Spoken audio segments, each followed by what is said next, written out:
when we talk about basically this idea of freedom is, right, the direct opposite of what people try to present as authoritarian. So the whole Western framework of communism, the whole Western capitalist framework of communism, right, is that capitalism is free.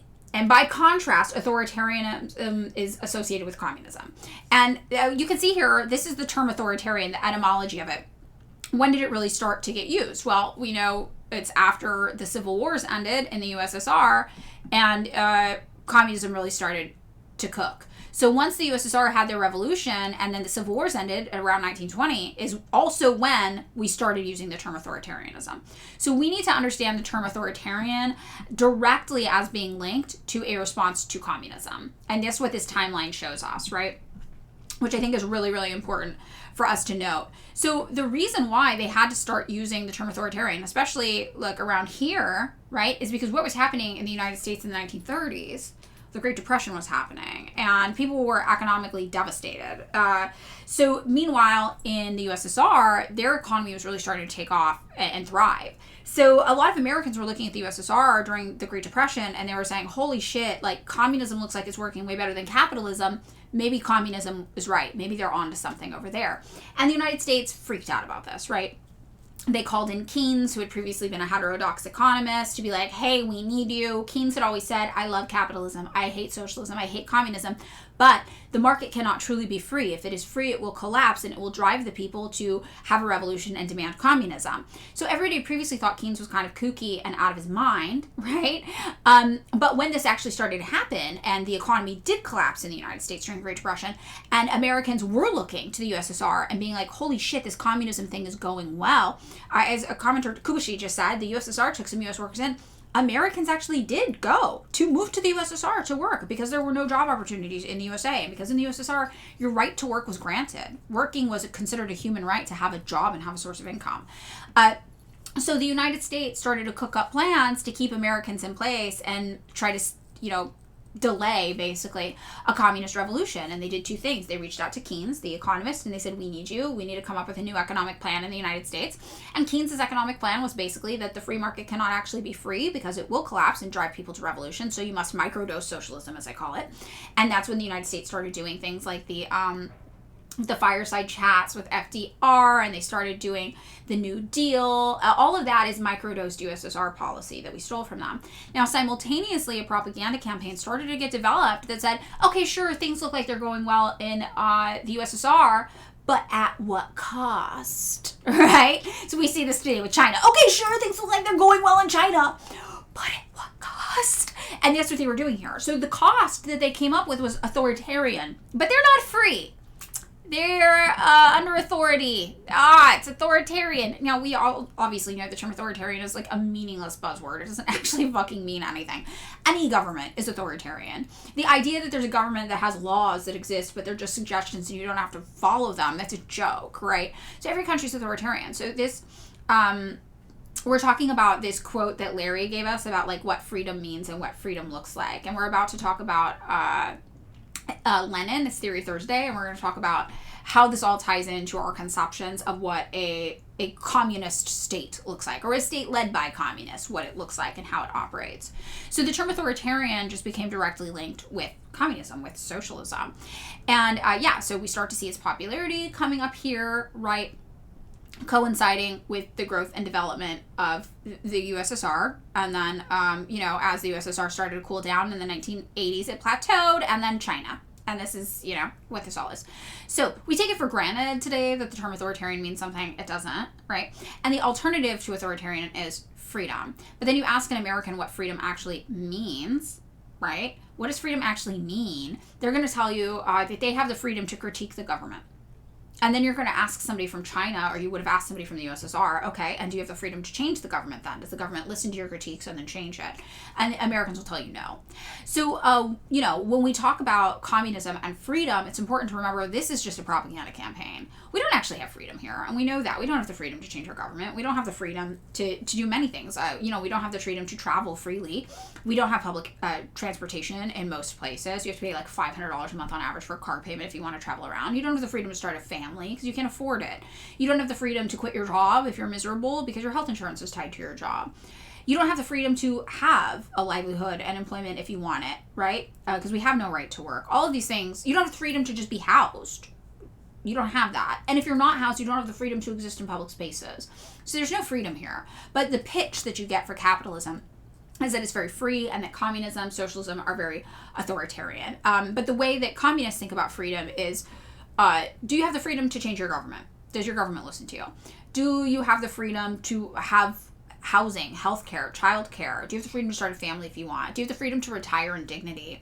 Do you have all of these freedoms? And in that way, it doesn't mean that communists, they don't have freedom. They just usually operate off of a democratic centralism model, which means there are specific periods of time that are set aside for public debate about certain political topics. And at the end of that time period, you vote on how you want to proceed. And whatever wins, wins. And that's how democracy works. And when it wins, you're on board with it because you got outvoted, even if you don't agree with it, right? And you hold your tongue and you wait until a next forum presents itself for public conversation and discussion.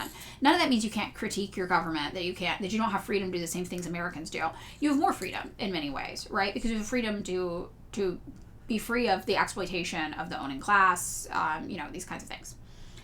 So I think that's important to note, right? When we talk about freedom, Americans have a very propagandized view of freedom. And I do think when people are like, well, I have freedom of speech, I think a good way to combat that is to ask, okay, and then do people listen? Like, what good is freedom of speech if nobody listens, right? So I think that's important. So when we talk about Lenin and we talk about state capitalism, I think one of the talking points that liberals have is they will often deride state capitalism. And when you talk about a country being like, oh, China, they're socialist, they'll be like, no, they're not. They're state capitalist. And you're like, well, yeah, they're not in a mode of production that is socialism right now. They think they will be in the year 2050, but they're doing state capitalism. It's still a part of the socialist plan. They're still on the Marxist-Leninist plan. They're still doing it, right? And the idea of state capitalism also comes along with this idea of authoritarianism. They're like psychologically linked in like the liberal mind. Oh, Fork's mad. Uh-oh.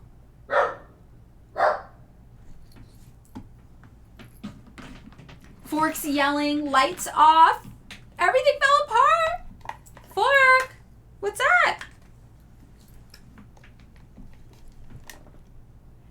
Okay, she's quiet now. The threat's gone, no worries. Okay, so anyway, people use state capitalism, and I think they try to make it sound scary, because they're like, capitalism bad. State scary, right? So state capitalism sounds like this ultra form of capitalism that's super oppressive, oh my god, right? But that's not what state capitalism is. So, this is from a period of what is called here the new policy, the new economic policy is usually how we talk about it here in the West. It is a longer text, but we don't have to read all of it. And it was basically a period where, very similar to Deng, Lenin was like, we have to do some market liberalization. Now, Marx had said, hey, look, I don't know. You might be able to skip capitalism as a stage and go straight from feudalism to socialism. I'm not sure. Who knows? And Lenin was like, let's see.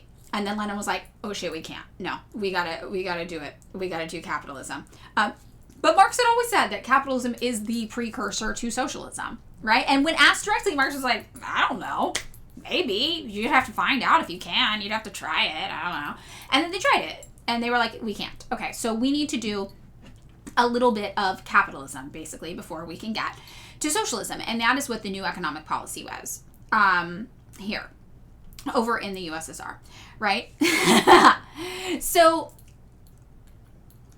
this is really what this text is talking about. And it is the same thing we see with Deng, the market liberalization, that a lot of people feared would just become capitalism. And that a lot of people today misattribute as being capitalism because it has state capitalism in the title.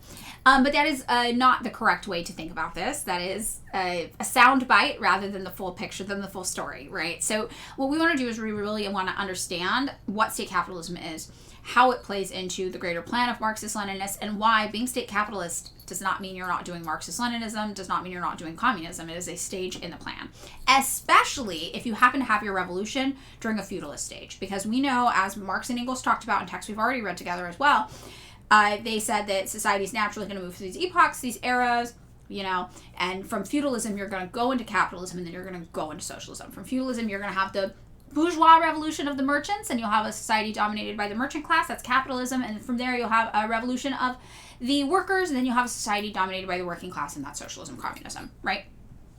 So that is what gets us to this point today. All right, let's get into it.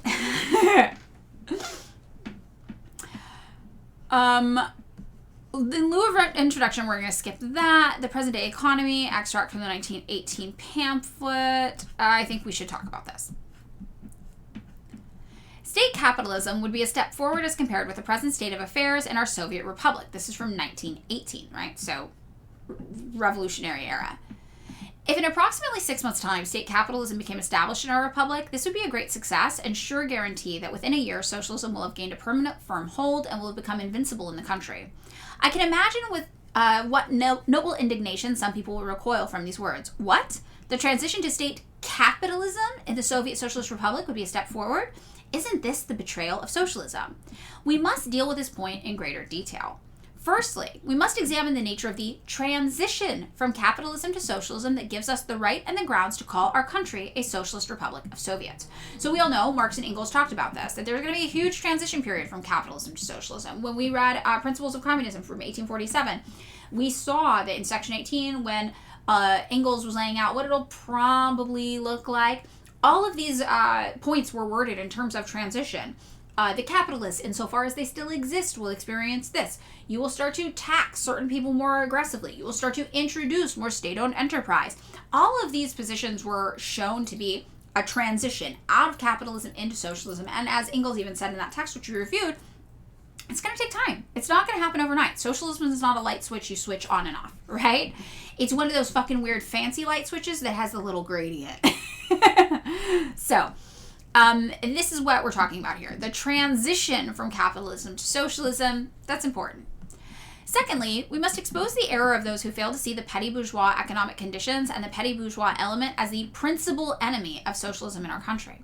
Thirdly, we must fully understand the economic implications of the distinction between the Soviet state and the bourgeois state. So Lenin's just saying, like, okay, yeah, you can hate your state, but like, the bourgeois state, the owning class state, that's different than a state that's had a worker revolution and is now in control of the workers' hands. Like, and when we talked about the Stalin text, when we read through the Stalin text that referenced a lot of Lenin, obviously what was talked about in that a lot is that in your revolution, right, you are going to build the new systems that will become the foundation of your new operating government. And those systems will be built out of your need to necessarily control and oppress the owning class, the rich guys who previously had oppressed you before.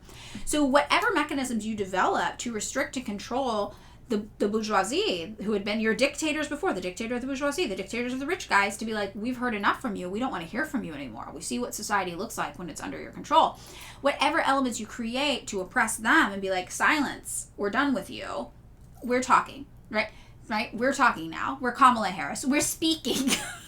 Right? Whatever you develop there is going to be the foundation for your new government. That's going to be the foundation for your Soviet state, for your worker state. So Lenin is like, whatever new state you develop from this is not going to be the same as the bourgeois state that came before it. Now, sometimes when you talk to people, they'll be like, oh, you hate the government, so you want to give the government more power? And the answer is, well, kind of. We want to give a different government more power, right? Not the same government we have today. So I think that that's important. So the Soviet state is a socialist state. The skeleton is there now. This is Larry. They have to build up the socialist system because socialism cannot be built up within capitalism, unlike every society that came before capitalism. You have to clap twice to turn on socialism. So let us examine these 3 points, Lenin says. No one, I think, in studying the question of the economic system of Russia has denied its transitional character. Yeah, like nobody is like, it's communist all of a sudden. They're like, no, very obviously we're in a transitional state. Nor, I think, has any communist denied that the term Soviet Socialist Republic implies the determination of the Soviet power to achieve the transition to socialism, and not that the existing economic system is recognized as a socialist order. Now, this is important. When we say China is socialist, that doesn't mean we think they are currently in a mode of socialist production. That means that they are recognized as a socialist order. Just as the Soviet Socialist Republic meant that they basically were recognized as a socialist order, not that they were currently in a state of socialism. And I think that that's really important to remember. We are reading The Tax in Kind by Lenin to talk about state capitalism today. It is Theory Thursday. But what does the word transition mean? Does it not mean, as applied to an economy, that the present system contains elements, particles, fragments of both capitalism and socialism? Everyone will admit it does. But not all who admit this take the trouble to consider what elements actually constitute the various socioeconomic structures that exist in Russia at the present time.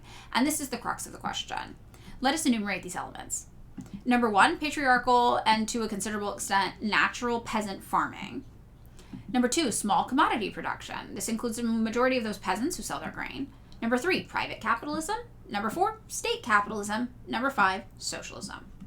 Russia is so vast and so varied that all these different types of socioeconomic structures are intermingled. This is what constitutes the specific feature of the situation. The question arises, what elements predominate? Clearly, in a small peasant country, the petty bourgeois elements predominate, and it must be predominant, for the great majority, those working the land, are small commodity producers. The shell of state capitalism, grain monopoly, state-controlled entrepreneurs and traders, bourgeois cooperators, is pierced now in one place, now in another by profiteers, the chief object of profiteering being grain. All right. So, we're talking about the grain as the example. The example, though, that's just what was going on in Russia at the time. Remember, the conditions are going to be different everywhere. So where you have lingering elements of capitalism in your country after worker revolution might look different depending on what's going on with your country. So Lenin says, between what elements is the struggle being waged if we were to speak in terms of economic categories such as state capitalism? Between the fourth and fifth in the order which I have just enumerated them? Right? Of course not. It is not state capitalism that is war with socialism, but the petty bourgeois plus private capitalism fighting together against state capitalism and socialism. So he's like, look, these guys kind of teammates, right? And these guys with the petty bourgeois element added in, they're the enemies of these guys together. So that makes more sense than the idea that state capitalism is somehow at odds with socialism. It's not a challenge to socialism. Why did Lenin target Russia? He could say America is a perfect post-industrial country to do some communism right. Well, they had just had their revolution when this was written. So this was 1921. So he was in charge of Russia. So that's why he's talking about it there. Oh, we got a trot? We got a trot that's not Toby Tortelloni? Tony Tortelloni? We only allow one trot in the chat at a time. I am so sorry. Right now we choose Tony. I'm not sure if he's here, but we reserve the space for Tony. So if you were a trot and you're not Tony, I'm so sorry. There can only be one trot in the chat. He's our favorite. We choose him. Where is Tony? That's a good question. Huh. Interesting. Okay. So this is kind of what we're talking about here. And this is a little less interesting. Again, we can't read the whole text today, so I am kind of skipping through. So I do recommend you go back and you read this text in full on your own after we have this convo. Yeah, Tony always pops up when we talk about trots. I'm sure Tony will come back. So the petty bourgeoisie have money put away, the few thousands that they made during the war, by honest and especially by dishonest means. They're the characteristic economic type. And it's important to remember, when the revolution happened in Russia, it's not like that was it and they won. Just as Stalin talked about what happened, the rich still had their connections. They still had their power source. They still had a fight in them. And they came back stronger. And the USSR dealt with massive civil war and internal conflict. They had the white armies of multiple different countries coming to overthrow them, right? They had massive, 3 years, basically, of war that followed. So what's talking about here, the petty bourgeoisie, the money they made during the war by honest and dishonest means, that's what's being referenced. They are the characteristic economic type, that is, the basis of profiteering and private capitalism. Money is a certificate entitling the possessor to receive social wealth, and a vast section of small proprietors numbering millions cling to this certificate and conceal it from the state. They do not believe in socialism or communism, and mark time until the proletarian storm blows over. Either we subordinate the petty bourgeoisie to our control and accounting. We can do this if we organize the poor, that is, the majority of the population are semi-proletarians, around the politically conscious proletarian vanguard. And this is really, remember, this is Marxist-Leninist, this is our goal, right? We have a politically conscious vanguard. We have people who are more politically conscious and aware of what's going on. And then we organize the majority of people, the workers, around us, right? We don't have to be the people, the only people fighting the fight. The workers are the ones, right? But to be a Marxist-Leninist and believe in a vanguard party means that you believe that maybe it's your responsibility to become politically literate and conscious and help guide the future, right? So reading this today, this whole section is kind of sad because you know what happened. You know that in the end, the capitalists did win. So when we say here that, the capitalists are just biding time until the proletarian storm blows over, this is sad to read, knowing that that's exactly what happened with the USSR. That in the end, the capitalists did succeed in dismantling the USSR. And it is very, very sad to hear this, to read this and go, oh, they were right. Yeah. So, very, very disappointing. So, the petty bourgeois who hoards his thousands is an enemy of state capitalism. He wants to employ these thousands just for himself, against the poor, in opposition to any kind of state control. And the sum total of these thousands, amounting to many thousands of millions, forms the base for profiteering, which undermines our socialist construction. So again, Lenin is just saying, look, if you want to know if state capitalism is actually capitalism, go ask a capitalist. Go ask a capitalist what he thinks about state capitalism. Go ask how he feels about state-owned enterprises, the development of state business. He's not going to like it. He's going to view that as a threat to his fortune. And that'll tell you right away that we are not on the same side as the state capitalists. Wait, Nick in the unbanned requests and says, sorry for being insufferable. It's up to Virgo. Virgo decides. I don't even know who Nick was. Virgo decides. Self-awareness level 100 though. I love it. No, so all of China's business is not state-owned, but they are increasing their amount of state-owned shares in business. So a lot of businesses have some state ownership in them currently. Yeah, I think probation. Is it K Tonto? Okay. I say yes. let him in, but you know me. No, it's not K Tonto. Yeah, it's a little over 60%. That is correct, Edgar X Fang. You are correct. So it's a hybrid of privatization and nationalization. Yeah, more or less. And that is what they're trying to do. So when you look at, in Principles of Communism, right, Section 18, what they talk about is basically how you're going to start slowly unrolling the private ownership of business and start rolling in state business, state competition with these businesses. And it's going to be a building and a lowering kind of model. That's what China's doing. That's exactly what they're doing, and we see them doing that. They got the fancy light switches. They're setting the mood. They're doing it. I think apology is nice, and we should take it. Do I have to do anything? Or is it something, Virgo, you're able to execute for that person wanting to come back in? Will it eventually be 100%? I think that is the goal. We are going to see what happens in 2050 is when China says that they'll officially be in a socialist mode of production, which is very exciting. Which reading did you want me to link? Elevator Lady. Yes, I can. Oh, yeah, we got it. Okay, this reading. Yes, it's pinned. This one's pinned. Tylerific, welcome. All right, so we've got some details here, maybe not so relevant since we can't get through the whole text today, and we want to get through the big points. So basically, what Lenin is saying is that the workers hold state power and have every legal opportunity of taking the whole 1,000 without giving up a single kopeck except for socialist purposes. And this is in this thing that's basically, maybe I should read it. We'll read it. Okay. Let us assume that a certain number of workers produce in a few days value equal to 1,000. Let us then assume that 200 of this total vanishes owing to petty profiteering, various kinds of embezzlement, and the evasion by the small proprietors of Soviet decrees and regulations. Also worth noting with the small proprietors, kulak foreshadowing. Maybe get that in there in your mind. Every politically conscious worker will say that better order and organization could be obtained at the price of 300 out of the 1,000. He would willingly give 300 instead of 200. For it will be quite easy under the Soviet power to reduce this tribute later on to, say, 100 or 50 once order and organization are established, and the petty bourgeois disruption of state monopoly is completely overdone. This simple illustration in figures, which I've deliberately simplified to the utmost in order to make it absolutely clear, explains the present correlation of state capitalism and socialism. The workers hold state power and have every legal opportunity of taking the whole thousand without giving up a single kopeck except for socialist purposes. This legal opportunity, which rests upon the actual transition of power to the record of workers, is an element of socialism. But in many ways, the small proprietary and private capitalist elements undermine this legal position, drags in profiteering, and hinders the execution of Soviet decrees. State capitalism would be a gigantic step forward even if we paid more than we are paying at present, because it is worth paying for tuition, because it is useful for the workers, because victory over disorder, economic ruin, and laxity is the most important thing, because the continuation of the anarchy of small ownership is the greatest, most serious danger, and it will certainly be our ruin unless we overcome it.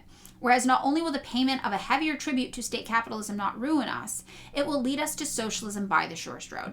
So Lenin is saying, look, if we have to do a little bit of capitalism today, right, to get us to where we want to be, that's a worthwhile trade. That's worth it. That's worth it. And we should be willing to pay more in the transition, even if we need to, in tribute to capitalism or whatever, however you want to think of it, if it gets us to where we need to be. So the means justifies the ends a little bit is kind of his take here. And we actually see that this was correct. This was correct in the USSR. It was true. And this is what we see was true in China. When we did the episode where we talked about Tiananmen Square, we talked about Deng, and we talked about how Deng saw that this was risky to do this much market liberalization and this many shifts because it could allow in elements of bourgeois society, but he was like, it's a risk we have to take. This risk does pay off. It is a long-term strategy. It is a long-term agenda, and we see that it works. So it's an investment. Investment capital, if you will. No, you are. It's great. Ooh, Dougie Doug. Great. It is an investment in your future. When the working class has learned how to defend the state system against the anarchy of small ownership, when it has learned to organize large-scale production on a national scale along state capitalist lines, it will hold, if I may use the expression, all the trump cards, and the consolidation of socialism will be assured. He's saying at the end of the day, this is still a vehicle by which the workers gain power. This is still the way to put workers in power. And once the workers have power, they can make whatever changes they need to the mode of production to satisfy our needs. Market socialism is a transitionary kind of thing. Yeah, exactly. In the first place, economically, state capitalism is immeasurably superior to our present economic system. Now, I just want to point out, if we're using China as the example, Deng is here in spirit, it's important to remember that under state capitalism, China lifted 800 million people out of poverty. That wasn't even under a socialist mode of production, right? That was under state capitalism that they were able to do that. So we know it is immeasurably superior. Okay, so this is a great question. Do we think that state capitalism, the way it was taken up in previously socialist states, is necessary for countries in the West that are already hyper-capitalist? Theoretically, it won't be as necessary, right? When we look at the transition from feudalism to socialism, you have to speedrun capitalism in the middle. If you look at a place like the United States, which is already capitalist, you don't need to build up entire capitalist infrastructure. It's already here. Now, that doesn't mean you suddenly get the light switch effect and all of a sudden overnight, boom, you're socialist. You still are going to have a transition period, but it's not going to be 100 years like what we saw in China, most likely. We're going to be able to make that transition a lot more quickly because China had to build capitalism first. That's how they ended up with billionaires. They had to create capitalism so that they could do the transition afterwards. We already have it created. That doesn't mean we get to skip the transition, but that means we don't have to build up capitalism first, which helps us quite a bit. But at what cost? So, in the second place, there is nothing terrible in it for Soviet power, for the Soviet state is a state in which the power of the workers and the poor is assured. So basically, they're like, look, we have legal checks and balances in place. We know what our goals are. We built this whole new system to function around us and serving us.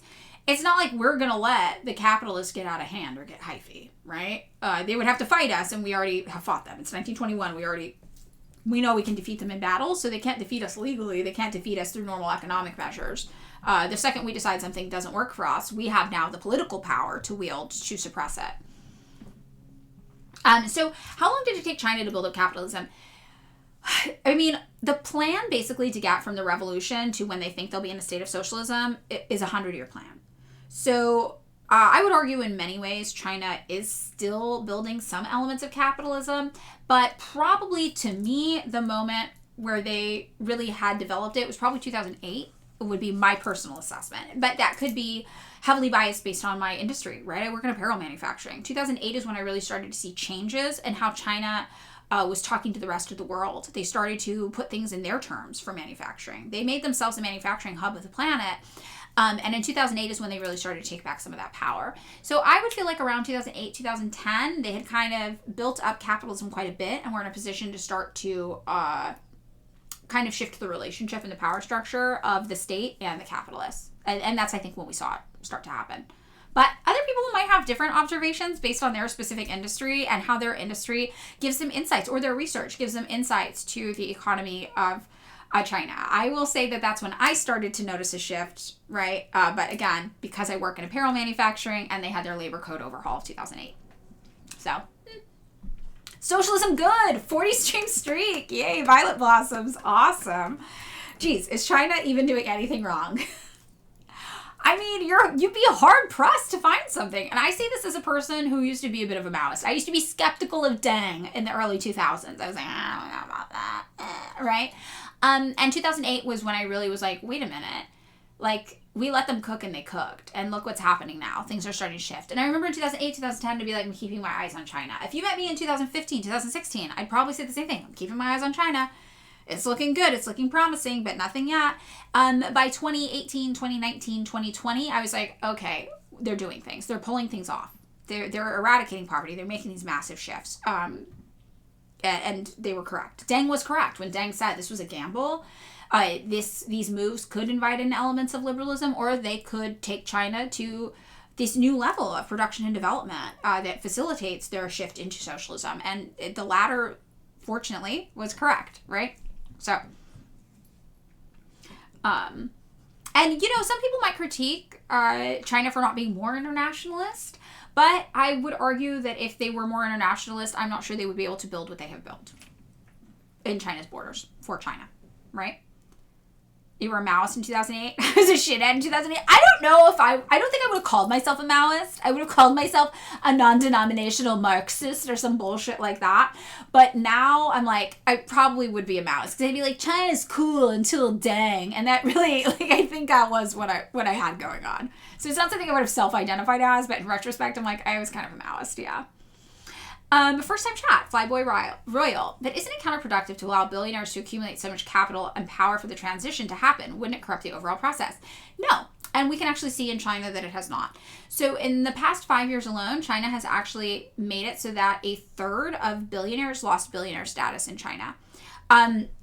So basically allowing billionaires to exist, right? That's a natural byproduct of capitalism. But as Lenin is saying here, you're going to get to a point where all of the trump cards, the consolidation of socialism is going to be assured because the working class is in control of the state. So ultimately, when it reaches a point where it's like, okay, now it's time for us to deal with you, rich guys, you're going to have the power to do it. And China does have the power to deal with the uber wealthy there. We've seen them start to crack down heavily on corruption with these rich business guys. We've seen them start to make huge slash and burns to their overall net worth. Once China got to the place where they were able to lift people out of poverty and provide a really good quality of life for everybody, now they can turn their attention to the billionaires and be like, okay, now it's time to deal with you guys. What do we have going on here? I tell this anecdote sometimes, but somebody I know knows somebody who has very, very rich family in China, billionaires. They're billionaires in China. And this person always says, it's hard. They're so out of touch. They're like, it's harder to be rich in China than it is to be poor in the United States. They're hunting us. And the billionaires, they do feel it. They feel that they are being hunted by the workers' government of China. And we see this in the West too. We present these news stories like Jack Ma's being persecuted in China. The rich are being persecuted in China. And that is good. We believe that is good as Marxists. That's what we want, right? So we see that because they were able to consolidate the power of the state, they're now able to wield the power of the state to undo the damage that has been done in the hoarding of wealth and resources in the billionaire class. So I don't think it is counterproductive. We have seen that it might be something that you table. You're like, we don't have time to deal with that right now. Do your thing, cook. We're doing capitalism. Capitalism naturally creates billionaires. But we will have time to deal with it in a little bit. And you just wait. We'll come around. And they do. And that's what happened. They did. They did. So very, very interesting case study. Okay, so I'm going to take a drink of water and we're going to continue. That's why you see viral videos of Chinese business leaders handing out cash when they've had a good year. Exactly. And they're really trying to be like, we're good. We're so good, guys. We're so fine. We're not that rich. And it's similar to here in the United States after the healthcare executive was shot. Did you see all of those executives try to change their compensation packages to not be in the top 10 largest compensation packages in the United States? People were literally going and being like, can you pay me a little less so I don't make the top 10? I don't want a target on my back. Very, very interesting. You should try to get Megan Adams on for Theory Thursdays, a campaign thing, and talk about Lenin's model of electoral engagement. That would actually be a really good idea. Hold on. I'm going to make a note about that because we definitely could do that with someone. Hold on.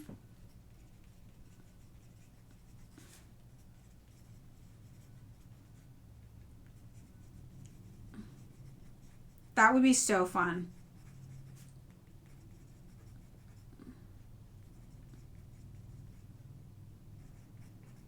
Okay, I made a note. I'm gonna ask around. The thing that's hard is that Megan's only available certain hours because she is a bus driver. So, but she might be available when we do this because she drives bus in the morning and then she picks kids up from school at lunchtime. So it just depends. Interesting. All right. She's so great. She's the only candidate I haven't met also. And I volunteer the most on her campaign remotely, but I've met Ramsey. Lalo's local. I see Lalo all the time. Frank is awesome. Right? I met all of them. I haven't met her, which is funny. There are ongoing lawsuits, Malrich says, by the shareholders of UHC for giving too much health care after that. Wow. It worked. They were terrified. They're the candidate you got to hang out with for a while. You haven't met the others. Oh, that's awesome. That's so funny. Frank's rad. I love Frank. Frank's the most likable person on the planet. Yeah. We love the commies. We love them. Okay. So, this is basically what Lenin's saying here. Nothing terrible is going to happen for the worker state if you have state capitalism because you still have the power of the workers and the poor. So, okay, fine. You get a few billionaires. Is that actually going to be bad for your country? Look at what China was able to accomplish. Sure, a few rich guys got rich, but it's not like all of a sudden China wasn't able to lift 800 million people out of poverty or build housing for people or develop infrastructure. They obviously were able to do all of those things because the state was still in their hands. Now, that doesn't mean that the rich guys should just be allowed to exist forever, but what it means is they have managed to assure the power of the workers and the poor even while the rich guys existed, right? To make things even clearer, let us first of all take the most concrete example of state capitalism. Everybody knows what this is. It is Germany. Here we have the last word in modern, large-scale capitalist engineering and planned organization subordinated to, okay, wait, I'm realizing that only time I've heard this word said out loud was in a classroom setting where my teacher was Swiss and had learned English from her Vietnamese husband, and so I learned all the words pronounced wrong. She called this Junker. Is it Junker or Junker? She also said mercantilism. I learned all the words wrong from this woman. How do you avoid the temporarily poor future billionaire mentality developing in this case? Well, I think that that's really why education is so important, right? Why remembering you must defend your revolution, that you are still in a state of revolution. Why you must remember that you glorify your struggle, you are upfront about your struggle as a worker state, as communists with the people. And I think when we talk about how in China they managed to do that, they're teaching kids about Mao, they're teaching kids about the revolution. They're teaching kids what they're trying to accomplish. I think that's really important in messaging, right? In the USSR, they stopped doing that. So my teacher taught us to say mercantilism. And then I went to college. That was an AP European history in high school. I went to college and everyone was like, bestie, girlfriend, great analysis. What's that word? And I was like, Junker. Okay, Junker. Okay. Oh, also her name was Mrs. Wynne, but because of the accent, she pronounced her own name Mrs. Nguyen. So really, David and I had this class together. David and I both had this class together. It's mercantilism, right? Mercantilism. Mercantilism. Nguyen. Yeah, she's Mrs. Nguyen. Fascinating woman. And I remember the day after 9/11, or like maybe it was on 9/11. I was in school for I think it was either on 9/11 or the day after 9/11. We had her class, and everybody was really like freaked out and like, what the fuck's going on? And she was like, who here believes we should go to war because of what happened? And like half the kids raised their hand in the class, right? And she pointed at one of them and she was like, why? And he was like, I don't know, like eye for an eye. And she goes, Gandhi said eye for an eye makes the whole world blind. Do you think you're smarter than Gandhi? Which we all know Gandhi wasn't a great guy, but I just will always remember that delivery. And I'm like, damn. She got you. I don't know. That guy's definitely not smarter than Gandhi if I had to guess. Gandhi's not even that great. That kid was definitely not smarter than Gandhi. It was very, very funny. We are chatting about Lenin and state capitalism. Yeah, Gandhi was massively, like, not a good person, right? Didn't we, like, learn all this bad shit about Gandhi afterwards? Like, he was racist and maybe a pedophile or something? I feel like we learned he was a bad man. But we didn't know that in the humble, humble year of 2001. Right? We were like, Gandhi's great! Ah! Liberalism will save the world! Everything's perfect! Don't worry! Mercantilism. I thought it was mercantilism is how I was taught to say it when I went to college. And they were like, what the fuck are you saying? Oh! He referred to black Africans as cockroaches. That makes sense, Gandhi. Yeah, so we don't actually like Gandhi. But Mrs. Nguyen is a character, at least. And we appreciate her existing. Okay. So, in Germany, they subordinated to the Junker bourgeois imperialism. Cross out the words in italics and place a militarist, Junker, bourgeois, imperialist state. Put also a state, but a different social type, of a different class content. A Soviet state, a proletarian state. And you will have the sum total of the conditions necessary for socialism. Socialism is inconceivable without large-scale... This is really important. This is the part that I was like, we gotta read this. Socialism is inconceivable without large-scale capitalist engineering. Let's just repeat it. Let's tattoo it on everybody's brains. Let's tattoo this on our foreheads so when liberals see us, they read this, okay? Socialism is inconceivable without large-scale capitalist engineering. All of these people out here, these ultras out here, these people who are like, no, I think you just flip the magic socialism switch and it's a go. It's like they are at odds with Lenin. These are not serious people. They don't understand the ideology. If anybody tells you you don't have to do capitalism first to get to socialism, they do not understand what socialism is. They do not understand what communism is. And this is important to remember. These people don't know what they are arguing for. They don't know what they are advocating for. And it's very, very annoying trying to talk to them. So that's why this is a good text for us to review and go over. Socialism is inconceivable without large-scale capitalist engineering based on the latest discoveries of modern science. You cannot skip capitalism. You have to go through capitalism to get to socialism. So Lenin says it is inconceivable without planned state organization, which keeps tens of millions of people to the strictest observance of a unified standard in production and distribution. We Marxists have always spoken of this, and it is not worthwhile wasting 2 seconds talking to people who do not understand even this. Anarchists and a good half of the left social revolutionaries. So Lenin was really like, these fucking anarchists and left comms, bro. Did you read the book? Read Marx. He says it. He says it. And you could tell, Lenin right here in this paragraph is really feeling all of our frustration when we talk to anarchists and left comms. It's right there. And what he's referencing, he's not making this up. This references the works of Marx. This references the works of Engels. We read Principles of Communism, and Engels laid it out as well. So Lenin is just reiterating what Marx and Engels have said, right? You have to do capitalism in order to have socialism. And what he is saying is like, I don't even fucking want to waste my time talking to people who can't even understand that.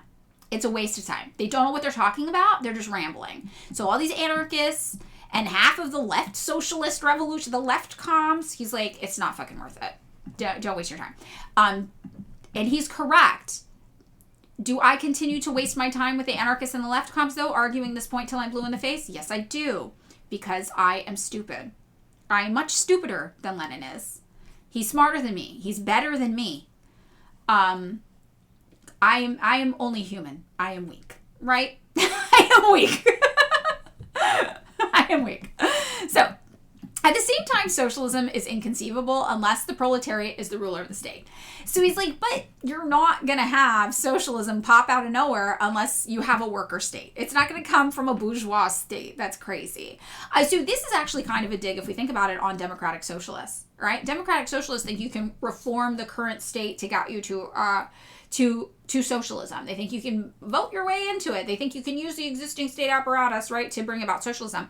But Lenin is kind of here reaffirming this idea that you cannot, as Marx and Engels also said.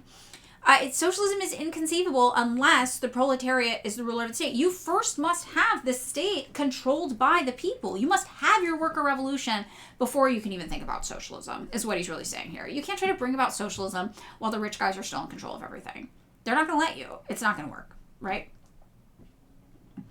This also was ABC and history, which nobody except Menshevik blockheads of the First Order ever expected to bring about complete socialism smoothly, gently, easily, and simply, has taken such a peculiar course that it has given birth in 1918 to two unconnected halves of socialism existing side by side, like two future chickens in the single shell of international imperialism.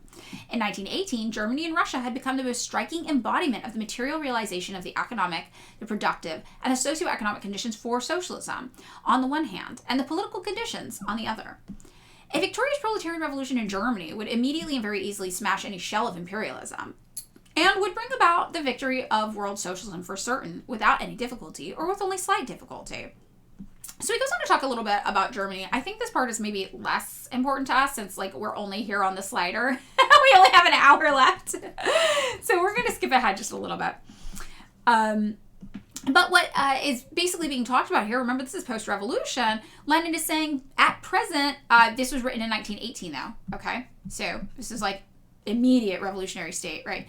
At present, petty bourgeois capitalism prevails in Russia, and it is one and the same road that leads from it to both large-scale state capitalism and to socialism through one and the same intermediary station called national accounting and control of production and distribution. He's like, the centrally planned economy is going to handle it. And this is really what we saw China really lean into. So we're going to centrally plan everything, and it's going to be the thing that resolves all of these issues. And Lenin says those who fail to understand this are committing an unpardonable mistake in economics. Either they do not know the facts of life, do not see what actually exists, and are unable to look at truth in the face, or they confine themselves to abstractly comparing socialism with capitalism and fail to study the concrete forms and stages of the transition that is taking place in our country. Okay, I just want to say this again, because I think we all can relate to this. How many young socialists have you talked to, unread socialists, who seem obsessed with this? Abstractly comparing socialism with capitalism, in quotes, not even fully understanding what either is, failing to study the concrete forms and stages of the transition. And that's how you end up with people looking at China going, that's capitalism, because there's billionaires. And you're like, this is an abstract comparison of what you think socialism is and what you think capitalism is, and you are not understanding the transition that happens between the two. Right? So I think we can all relate to this even now. And this is wild. When you look at this, you're like, Lenin's talking to us 100 years in the future. And he's saying this. He's saying the exact same shit that we deal with still to this day. Right? Menshevik blockhead permanently entered into the lexicon of microplastics. It's good, right? You Menshevik blockhead.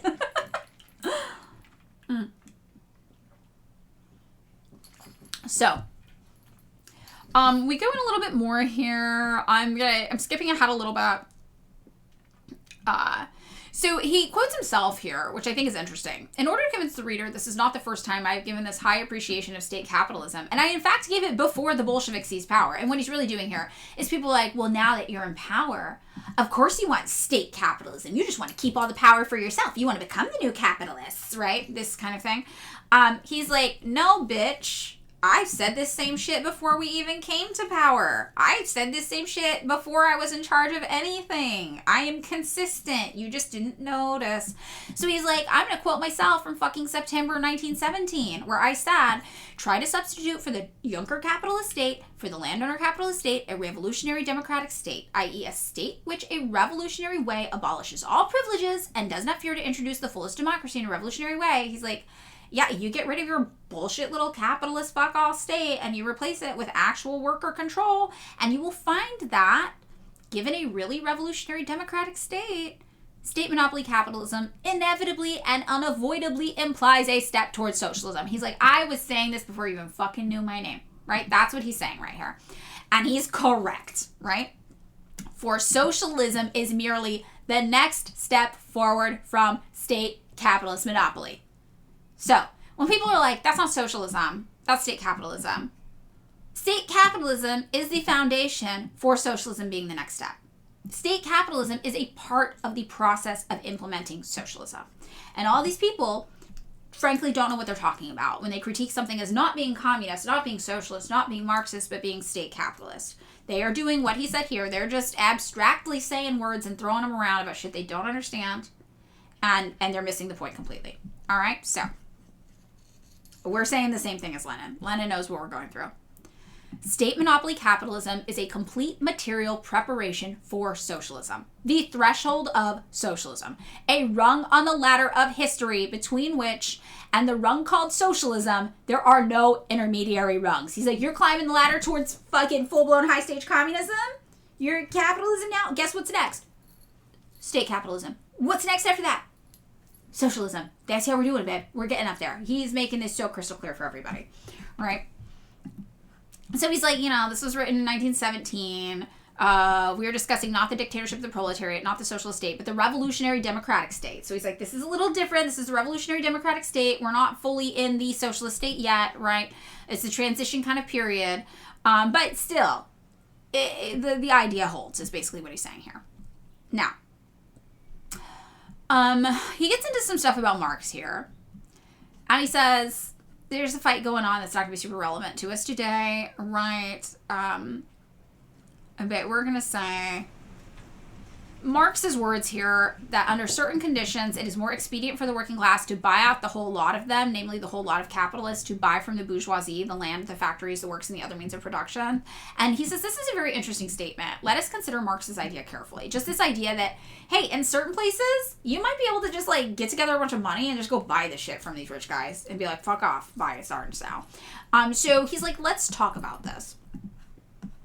Marx was talking about the Britain of the 70s of the last century, the 1870s, about the culminating point in the development of a pre-monopoly capitalism. At that time, Britain was a country in which militarism and bureaucracy were less pronounced than in any other country, a country in which there was the greatest possibility of a peaceful victory for socialism in the sense of the workers buying out the bourgeoisie. Now, what's important to remember here in the context of all of this is that Marx didn't like to give prescriptions about how you do socialism. That wasn't his thing. He's like, I talk about history, I talk about economics, we talk about how economics controls history and how it's played a role in history. My goal is not to give you the blueprint for the revolution. My goal is just to explain to you that, hey, revolution looks inevitable based on what we know about history and what's going on here economically today. So the closest we get to a blueprint is section 18 by Engels of Principles of Communism. And that's why I have people read it.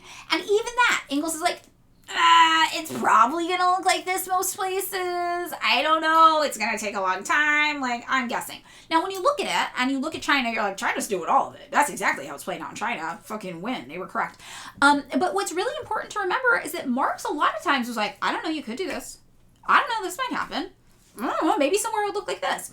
And the overall thing you're supposed to take from this wishy-washy, how does it work, is that you need to apply flexibility in your understanding of how socialism develops. And you need to, above all, understand that it's going to be different everywhere. So Lenin was really the first person we saw come up with a playbook of how to do it. He took all these ideas that Marx had and he was like, I'm going to come up with a playbook because now I'm in charge of a fucking country. So I better figure it out. So he comes up with a playbook. But remembering that it's going to be a little different everywhere it's implemented, that's why every country has its own variation of Marxist-Leninism. Good morning from East Germany, comrades. Hello, good evening for you. It's 10:37 for me in LA. United internationally in the struggle, not in a trot way. So, I think that this is a very, very interesting consideration where Marx is like, I don't know, maybe some places you'd be able to just fucking buy him out. Who knows? But what Lenin is saying is like, yeah, maybe in 1870s Britain you would be able to.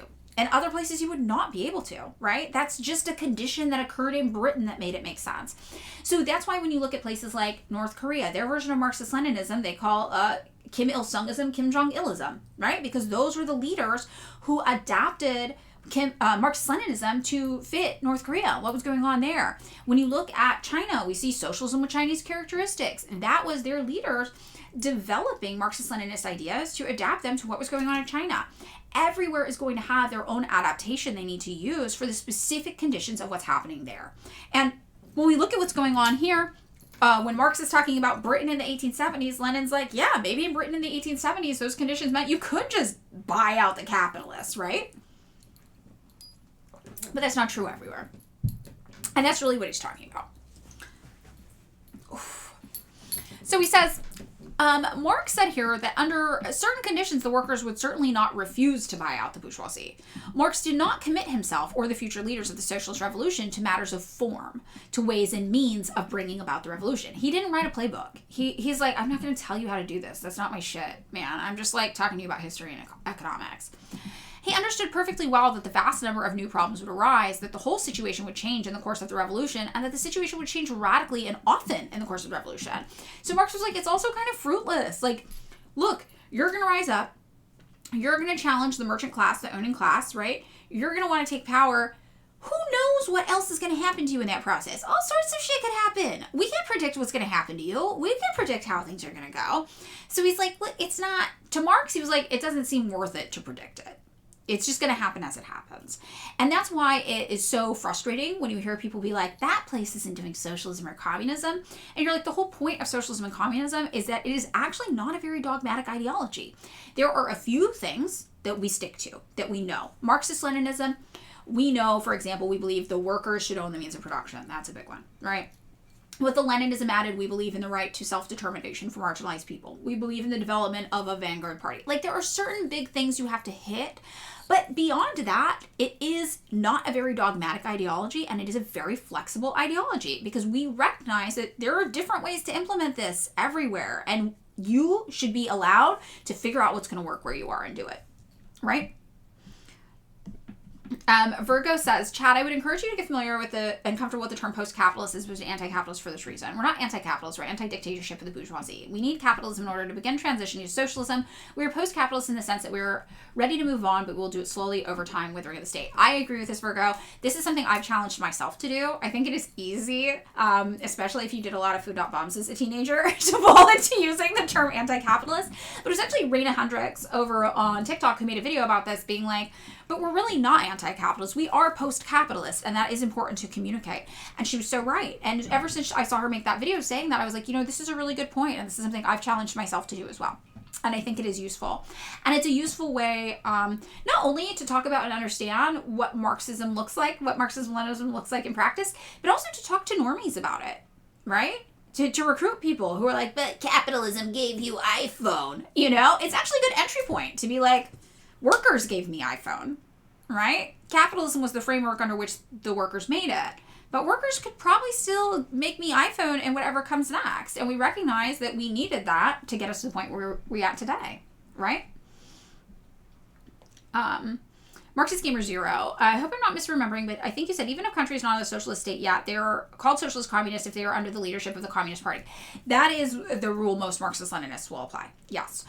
In our defense of actually existing socialism, we will look at countries and say if they have had a worker revolution and they have a communist party in charge, no matter what stage of development they are in, we refer to them as communist or socialist. That does not mean we think that they are in a socialist mode of production necessarily, but that means that they are on the path. So it's good enough for us, we're calling them socialist or communist, right? Now, in China, for example, they don't say they're socialist because they are very, very, very educated. They are very politically developed there. They will tell you we're not in socialism yet. And the average person in the Chinese streets will tell you, we're doing capitalism now.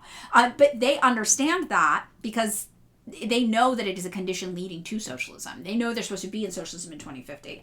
And they actually have a little bit more freedom to be more literal in their rhetoric than we do out here in the West, right? Because they're all communists already. So they know what that means. So we out here, though, in the West, I think rhetorically it is not advantageous for us to kind of split hairs like that, because if we go around saying, well, they're not in a socialist mode of production, they're state capitalist, that means that it's easy for Westerners to look at what China's doing and say, well, that's just capitalism.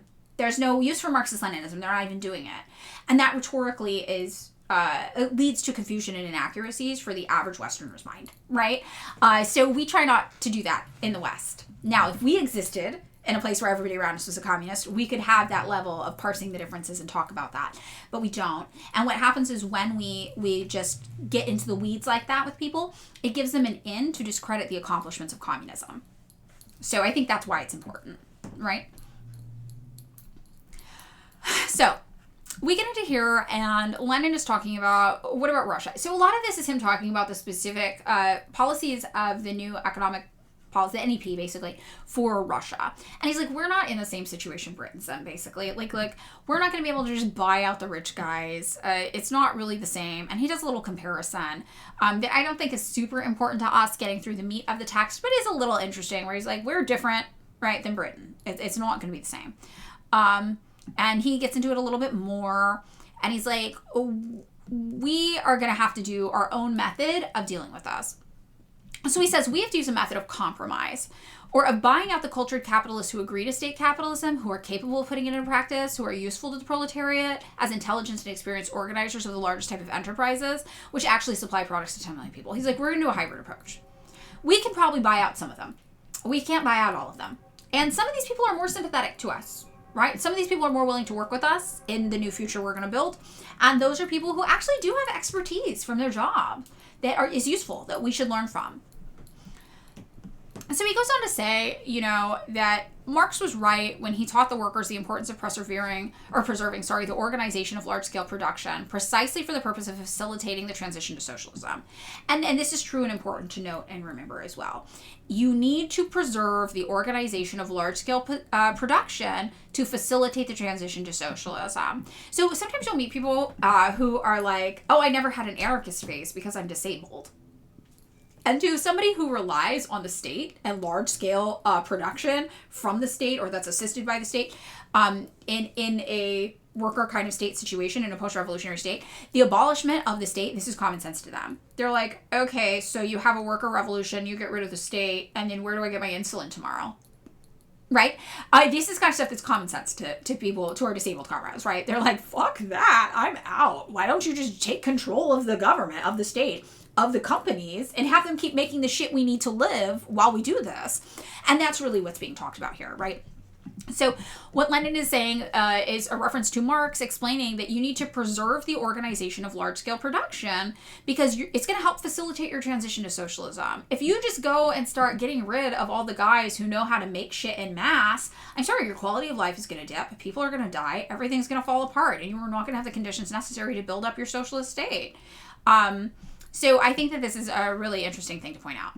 Marx taught us, as an exception, Britain was then an exception, the idea was conceivable of paying the capitalists, of buying them out if the circumstances were such as to compel the capitalists to submit peacefully, provided they were paid well. But, again, this isn't something we can rely on, but this is an interesting thing to consider. Sometimes you might be able to just approach a capitalist and buy things out.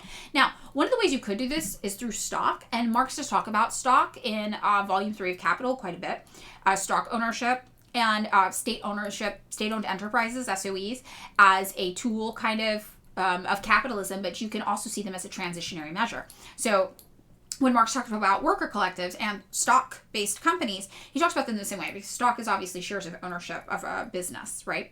So Marx is basically saying that these are actually examples of transitions showing proof of concept for communism within capitalism when you have a worker collective, when you have a stock-based company, saying public ownership is possible. Now, imagine, though, you have a worker revolution and you seize control of the state, and your state apparatus is just buying up shares of stock in Amazon until all of a sudden your state apparatus is the largest shareholder of stock in Amazon.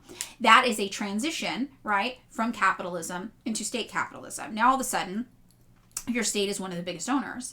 And that's something that China is doing a lot with these SOEs, these state-owned enterprises. They're actually just buying out a lot of existing companies or becoming majority shareholders in a lot of these existing companies, which is interesting here when they're talking about buying out. That would be a method.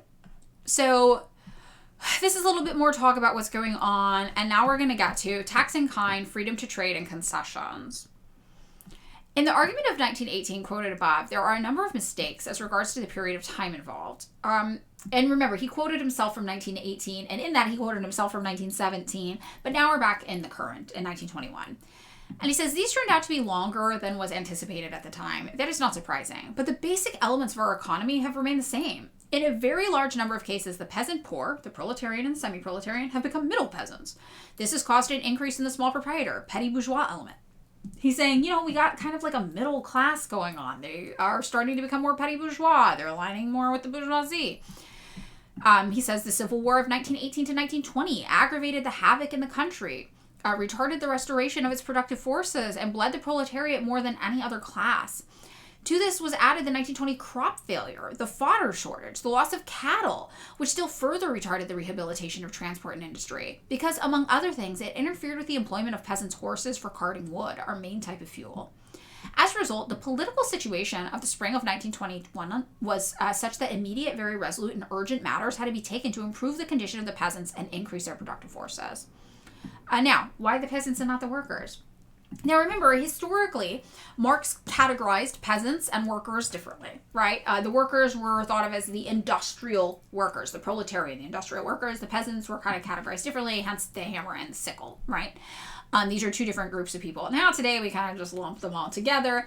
But I think it is important to note that a lot of the places who've had the most successful Marxist-Leninist revolutions, those revolutions have been had by the peasants. They have not been had by the industrial proletarian class as Marx predicted, right? So, they have been had from this. And what we're talking about here, why do we have to improve the condition of the peasants and their productive forces instead of the industrial proletarian workers? He says, because first and foremost, you need grain and fuel to improve the condition of the workers. So Lenin's actually saying, hey, the productivity and what's going on with the peasants actually comes first. They're growing your food. They are getting your fuel together. This is the biggest hitch going on at present time, Lenin says, to what was happening in the USSR. They just come out of this civil war. They were struggling with their ability to handle all these things. And he was kind of like, we're not going to have workers to make stuff if we don't have the peasants making food and giving us fuel. And that is what's ultimately going to come first. So he says, for it is impossible to increase the productivity, the production and collection of grain and get the storage and delivery of fuel except by improving the condition of the peasantry and raising their productive forces. And I think this is a really good, important thing to know. When we look at what's going on in North Korea, for example, thankfully they have not had massive food insecurity since the natural disasters in the 90s, right? However, they are constantly thinking about food security because they are aware that their access to farmable land is limited. This is something that's always on their minds. They are always struggling to get enough food. And that doesn't mean that they go starving, right? Like they used to in the past. But that does mean they always have to be super, super conscious and aware of their food production levels. And that's why now we see recently, like we talked about in yesterday's stream at the end, they have this investment in the rural areas going on. They're like, we need to build up these rural areas. We need to build up the farming community that we do have because that's the foundation. That's our lifeblood. We need to be investing in these solar panels and greenhouses and, building all of these things that previously maybe they weren't able to focus on.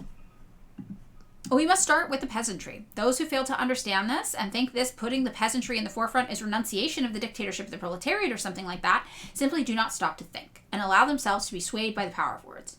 So people are like, well, isn't dictatorship of the proletariat mean us, the factory workers, and not the fucking peasants? He's like, no, bitch, we're in this together. We are in this together. You can't live without the peasants. The peasants make the food that you eat to live.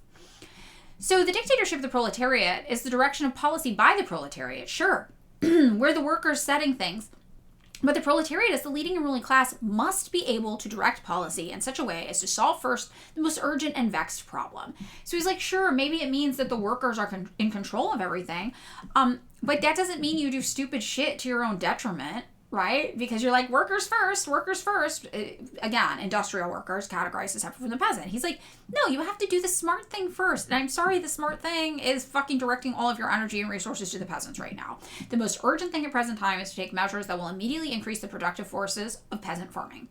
Only in this way will it be possible to improve the condition of the workers, strengthen the alliance between the workers and peasants, and consolidate the dictatorship of the proletariat. You are not going to exist unless you get food. Food is made by the peasants. Peasants come first.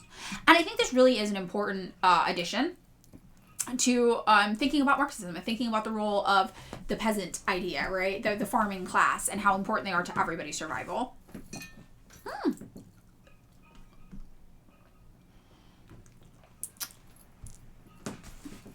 Y'all have a good day. Hello. We are doing Theory Thursday. We were reading Lenin, The Tax in Kind. We're talking about state capitalism. Yeah, I always consider peasants as workers too in my head, but back in this time period, they definitely did separate them out a lot. And I think it is interesting. And I think as we've seen the success of peasant revolutions in particular, more so even than industrialized proletarian revolutions, we tend to just kind of group them all together now. But they were technically different, and that's why we have a hammer and a sickle, right? And that's why what North Korea did when they added in the Samoan class, the clerical class, the clerk class, and they did the brush. That's why that's so interesting. They're like, you know what? Workers come in many different forms. Sure, you can be a peasant. Sure, you can be an industrial worker. You can also be an office worker. You can also be an artist. You can also be an intellectual. All of these things are also forms of work and labor. So that's why they added in the third. And I'll show you guys that if you...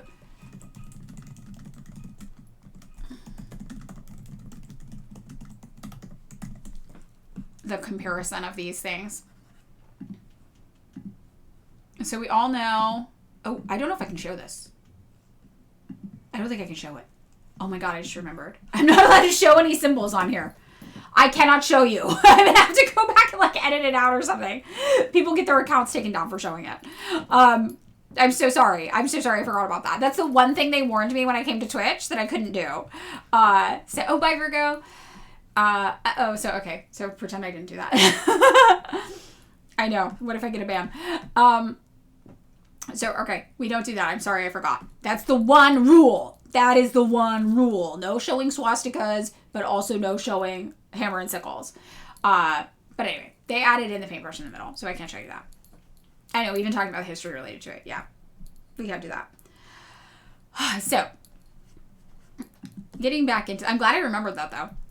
The proletariat or representative of the proletariat who refuses to improve the conditions of the workers in this way would in fact prove himself to be an accomplice of the white guards and the capitalists. So he's like, if you are not willing to strengthen what's going on with farming and the rural peasantry, you're an enemy of us. You don't want us to win. So you are actually an accomplice of the capitalists in that way. To refuse to do it means putting the craft interests of the workers above their class interests and sacrificing the interests of the whole of the working class, its dictatorship, its alliance with the peasantry against the landowners and capitalists, and its leading role in the struggle for the emancipation of labor from the yoke of capital. So he's like, anybody who doesn't understand that the peasants have to be taken care of, you are not our fucking ally, you are not our friend, you are the enemy, we don't fuck with you. And that's really what he's saying. Twitch is counter-revolutionary, yeah. Doi. Oh, this just unearthed something in me. I just instinctively said doi, which is a term we said in the 90s. Do young people know about doi? Do people still say doi? Is Car even here today? We might be modless. Car might not be here. Ooh, no doi. I always pictured it with an I. Yeah, no doi. Doi. We're bringing it back. What does it mean? It's like saying duh.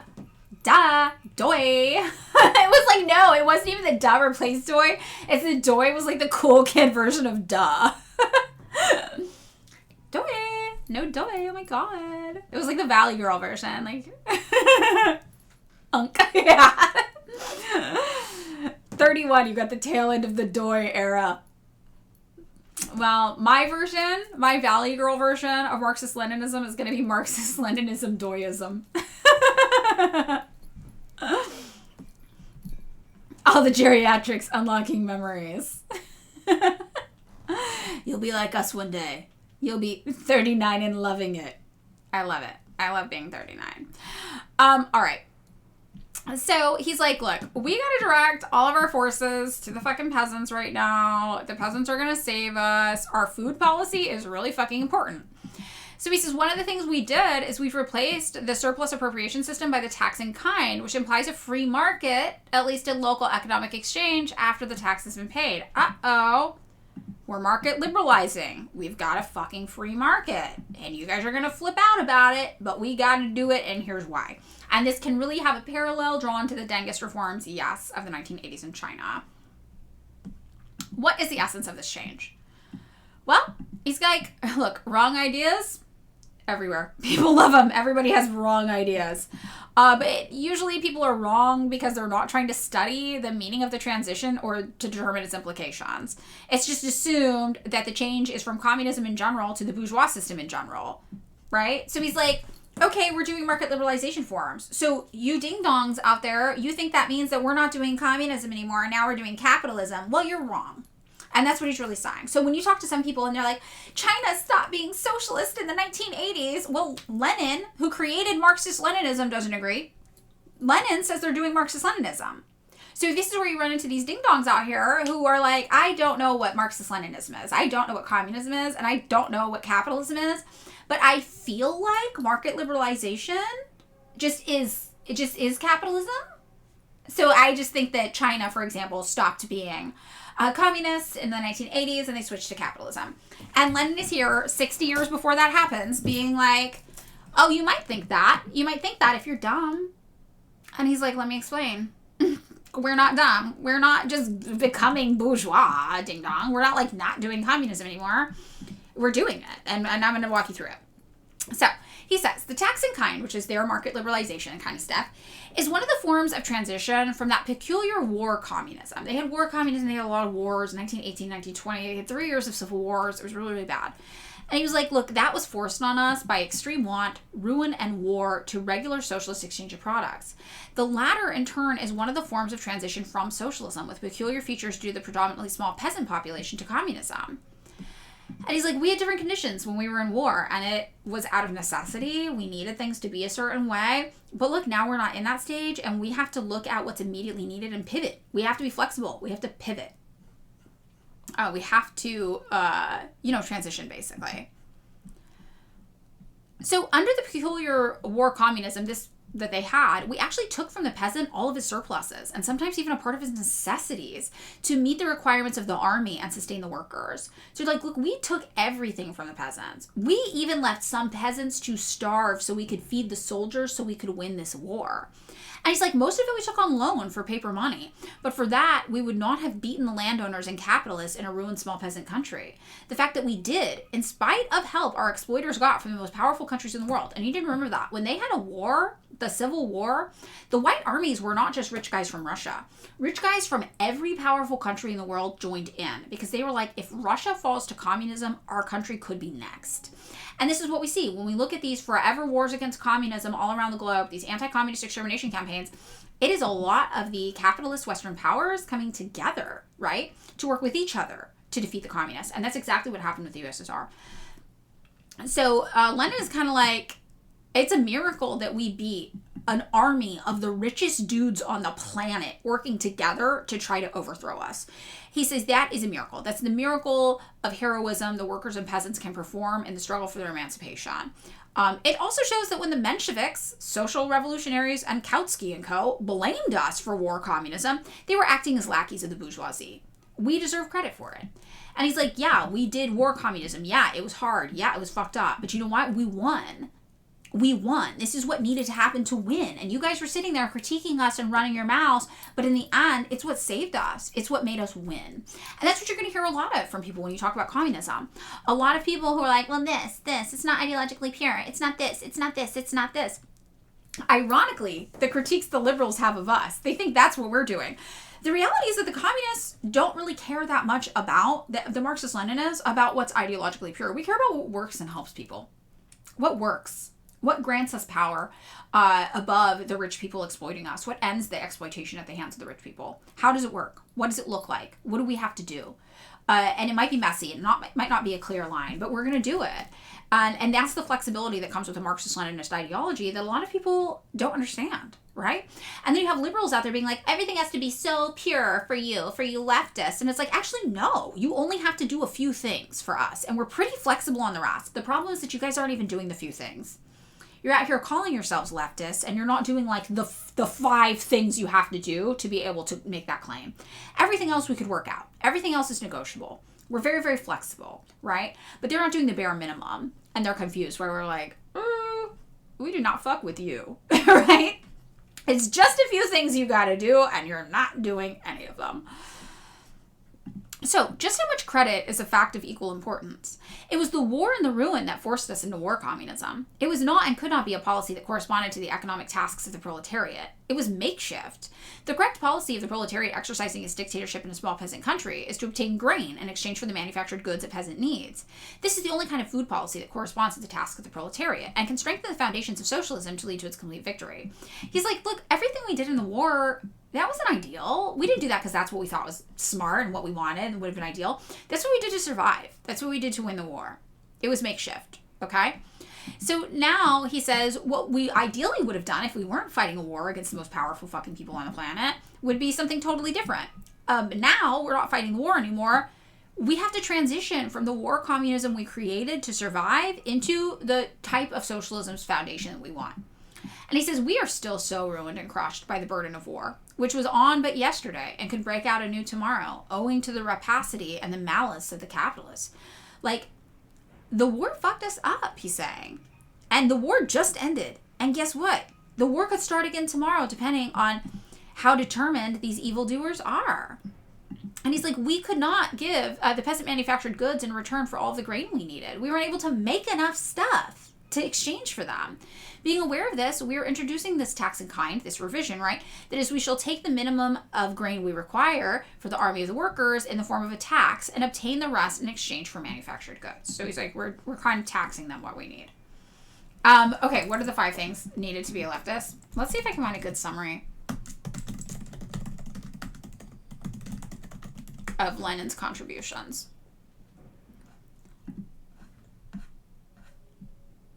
We got the wiki. We got the wiki.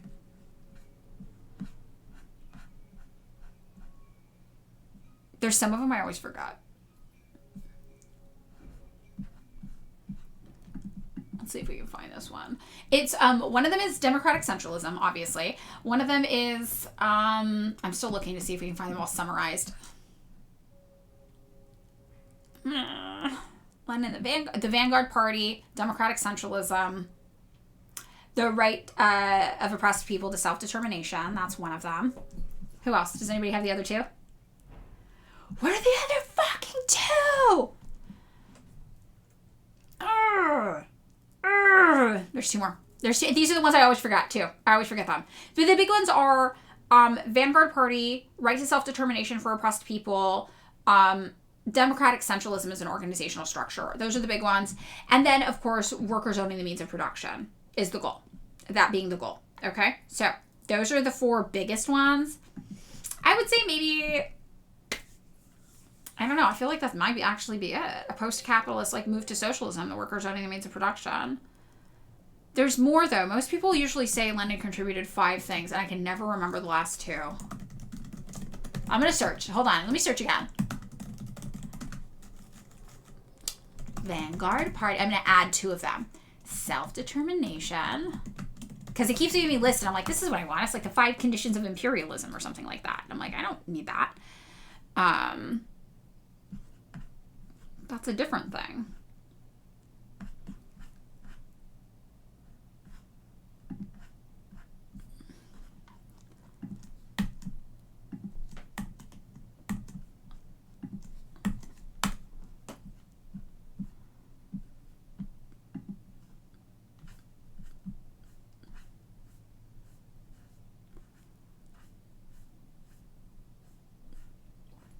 I guess that's really it. The other ones are just his economic theories. So yeah, I guess the economic theories of imperialism, that's one of the other ones that people do.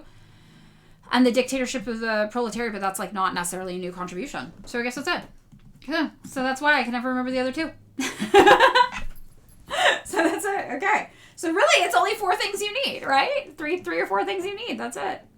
Vanguard Party, right to self-determination for oppressed and marginalized people, democratic centralism, and workers own the means of production. But even that, we're getting there. Worker revolution. I'd say worker revolution with the goal of having the workers own the means of production. That's it. Those four. There we go. That's what I would say.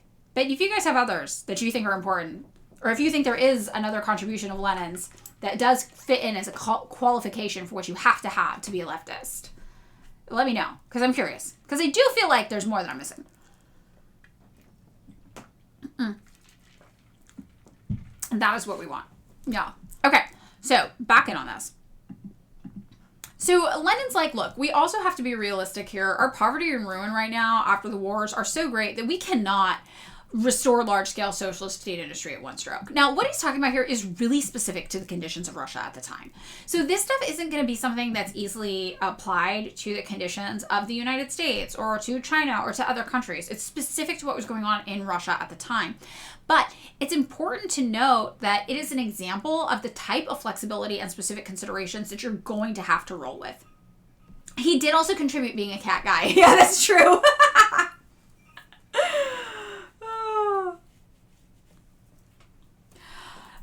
So yeah, that's what's going on. What is to the effect, basically, of all of these kinds of changes they're going to do, these market liberalization reforms? He says, look, it is the revival of the petty bourgeoisie and of capitalism on the basis of some freedom of trade, if only local. That much is certain, and it's ridiculous to shut our eyes to it. He's like, all right, is the petty bourgeoisie going to get more power from these market reforms? Yeah, they are. That's true. It's stupid to pretend otherwise. Think about this to China, right? Deng is saying, are there going to be some people who get rich off of these changes? Yeah, and we need to acknowledge that, right? However, that doesn't mean that we don't do it. We have to do it, and we have to take that risk, and we have to move forward with it, because the pros are going to outweigh the cons, right? The pros are going to outweigh the cons. Is this Russian? Yeah, it's referencing the Russian Civil War that followed after. So 1918 to 1920, when the white armies, the rich guys of the whole world, came together to try to overthrow the communists, the workers in Russia, because they had the revolution in 1917. So, Lenin is saying, is it necessary? Can it be justified? Is it dangerous for us to be aware that we are actually introducing more elements of bourgeois society into our own? And this really is, whoever said this is like, I think Virgo maybe said, it's like Deng won, even if Deng didn't win today for our topic. We can really see this replicated throughout every country that's had to do market liberalization reforms. Okay, wait, what's going on? We gotta, stop spamming. Stop spamming. Please don't do that. I'm gonna have to ban you if you keep spamming. Yeah, we need a timeout. We're gonna have to time out you.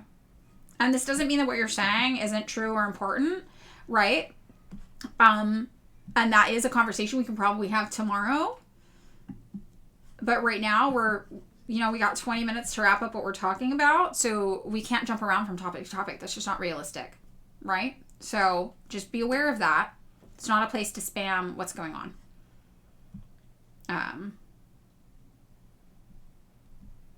Did they say something worse?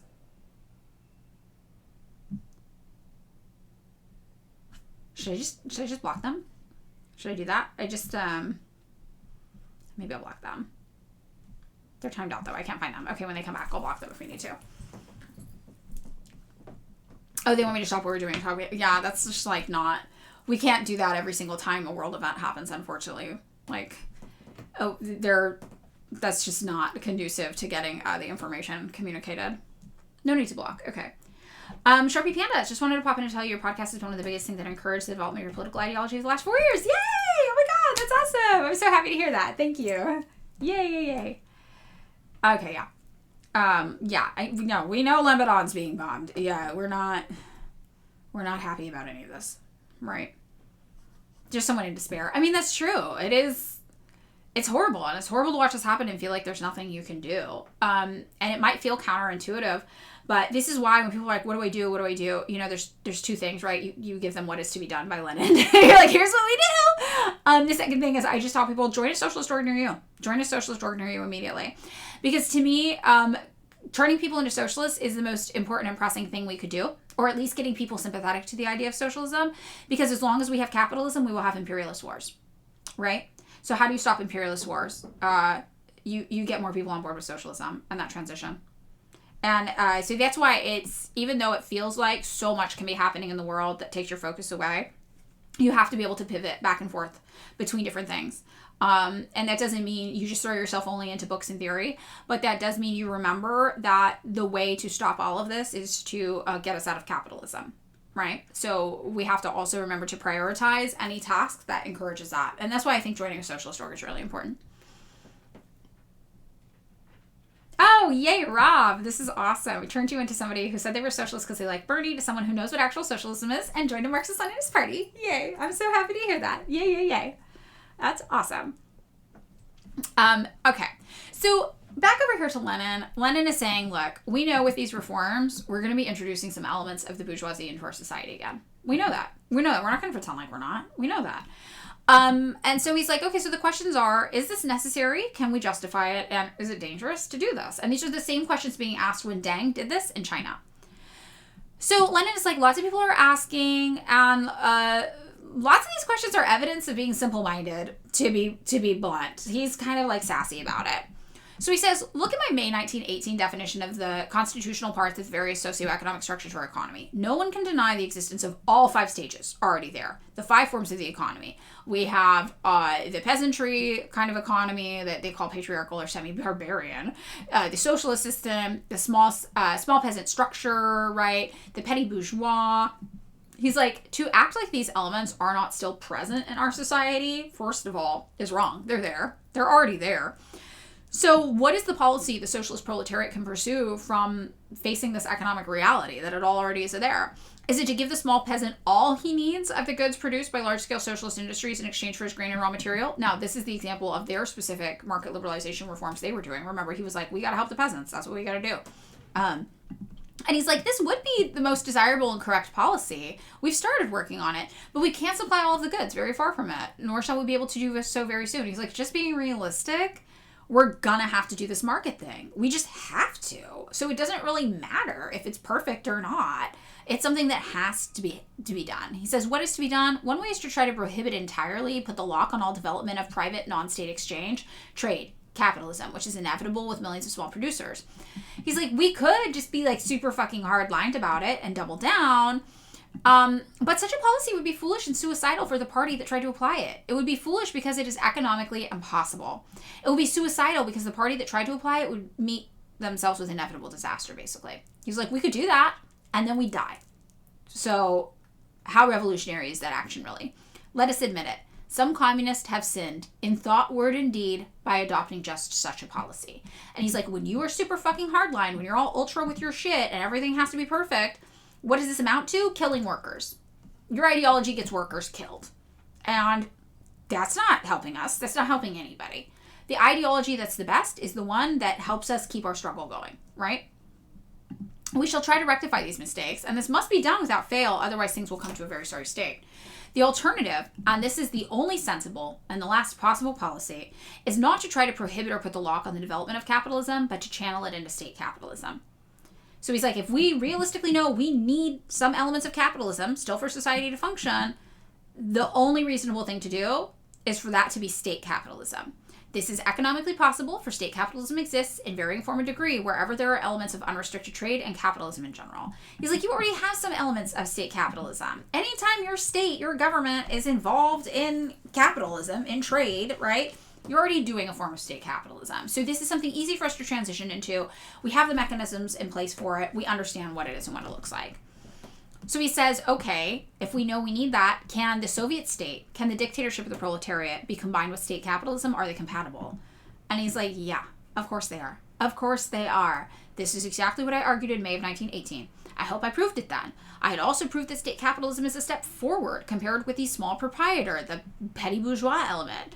Those who compare state capitalism only with socialism commit a host of mistakes. For in the present political and economic circumstances, it is essential to compare state capitalism also with petty bourgeois production. So he's like, okay, if you're asking what's better, socialism or state capitalism, yeah, sure, socialism is better. But that's not what's going on. You need to ask what's better. State capitalism or petty bourgeois production? State capitalism or losing our revolution and going fully capitalist? Which of these is better? Be realistic. Work with us here.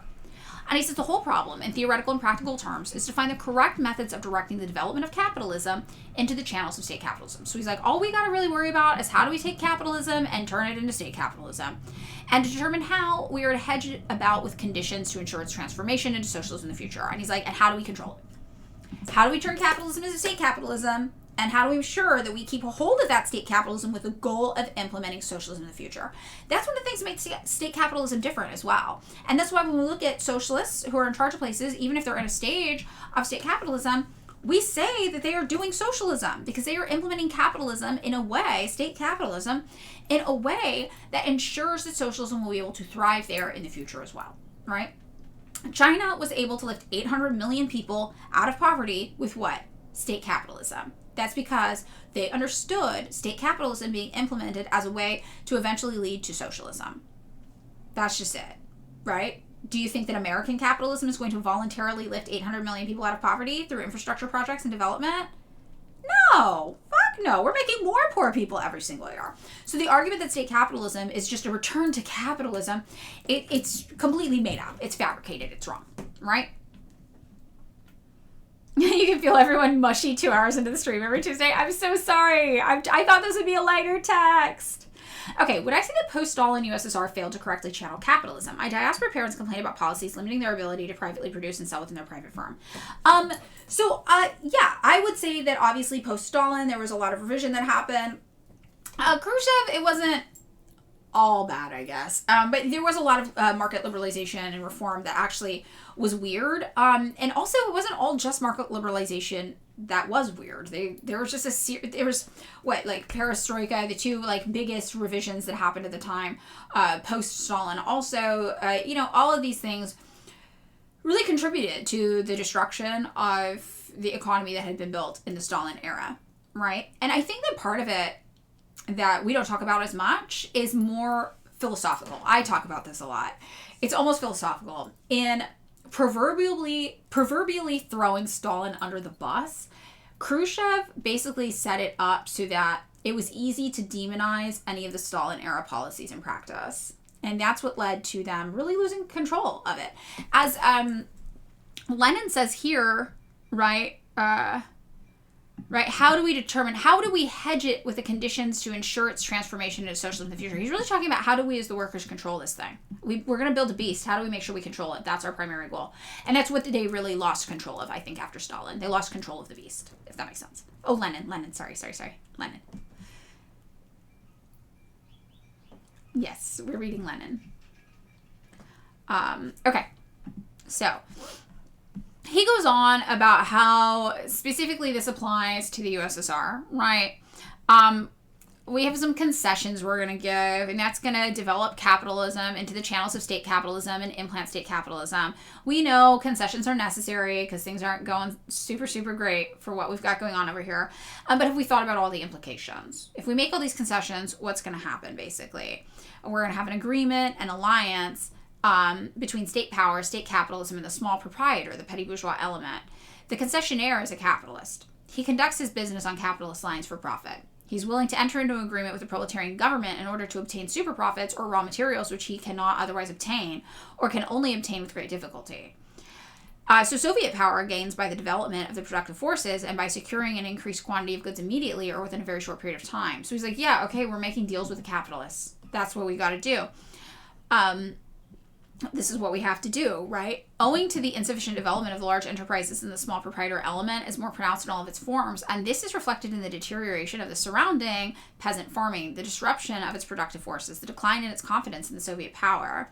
By implanting state capitalism in the form of these concessions, the Soviet government is actually going to strengthen large-scale production against petty production. So basically they're like, look, if we're able to implement state capitalism, we're actually able in many ways to reduce a lot of elements of bourgeois ideology, of petty bourgeois ideology. So whereas we might have, 100 dudes out doing small scale production, well, if we figure out state capitalism and we are able to work with major capitalists to implement massive widespread farming instead, now all of a sudden we're actually taking power out of the hands of these 10 smaller petite bourgeoisie kind of elements, right?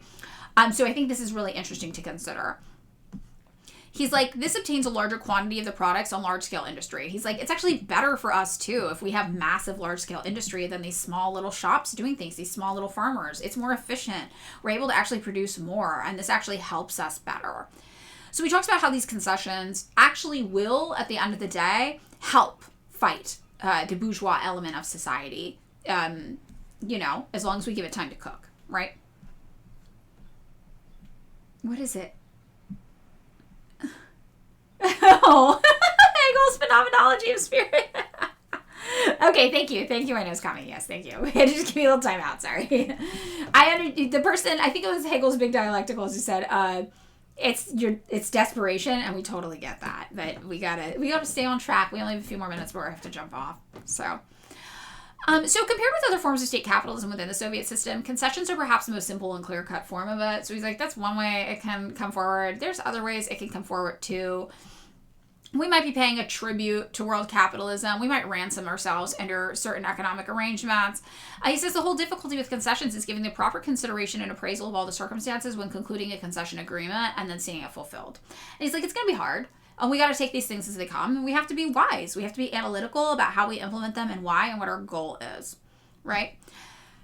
So he says the most important task that confronts all party and Soviet workers in connection with the introduction of their new market liberalization forms, right, is to apply the principles of the concessions policy to other forms of capitalism, unrestricted trade, local exchange, etc. And he says, take the cooperatives, right? It's not surprising that the tax in kind decree, the market liberalization reforms, immediately necessitated a revision of the regulations concerning the cooperatives and a certain extension of their freedom and rights. The cooperatives are also a form of state capitalism, but a less simple one. Its outline is less distinct. It's more intricate and therefore creates greater practical difficulties for the government. The small commodity producers cooperatives, and it is these and not the worker cooperatives that we were discussing as the predominant and typical form in small peasant country. Producers' cooperatives inevitably give rise to petty bourgeois capitalist relations, facilitate their development, push the small capitalists into the foreground, and benefit them the most. It cannot be otherwise, since it cannot be otherwise, since the small proprietors predominate and exchange is necessary and possible. In Russia's present conditions, freedom and rights from the cooperative societies means freedom and rights from capitalism. It would be stupid or criminal to close our eyes to this obvious truth. But unlike under private capitalism, cooperative capitalism under the Soviet system is a variety of state capitalism. And as such, it is advantageous and useful for us at present time in certain measures, of course. So, if you're thinking about this, like, what does this look like? Not a worker cooperative, but like a producer cooperative. It's basically like almost like I'm trying to think of it, like not a guild, but like you have a lot of people who do the same kind of thing and they're working together basically to accomplish things. So he's like, yeah, this can be a form of state capitalism too. We can control this as well. So basically he's like, look, we're going to have to make concessions. We're going to have to do some state capitalism. It's going to have to play out. And as long as we're diligent about this, it's going to benefit. It's going to take us closer to socialism in the end. It's not going to take us farther away from socialism.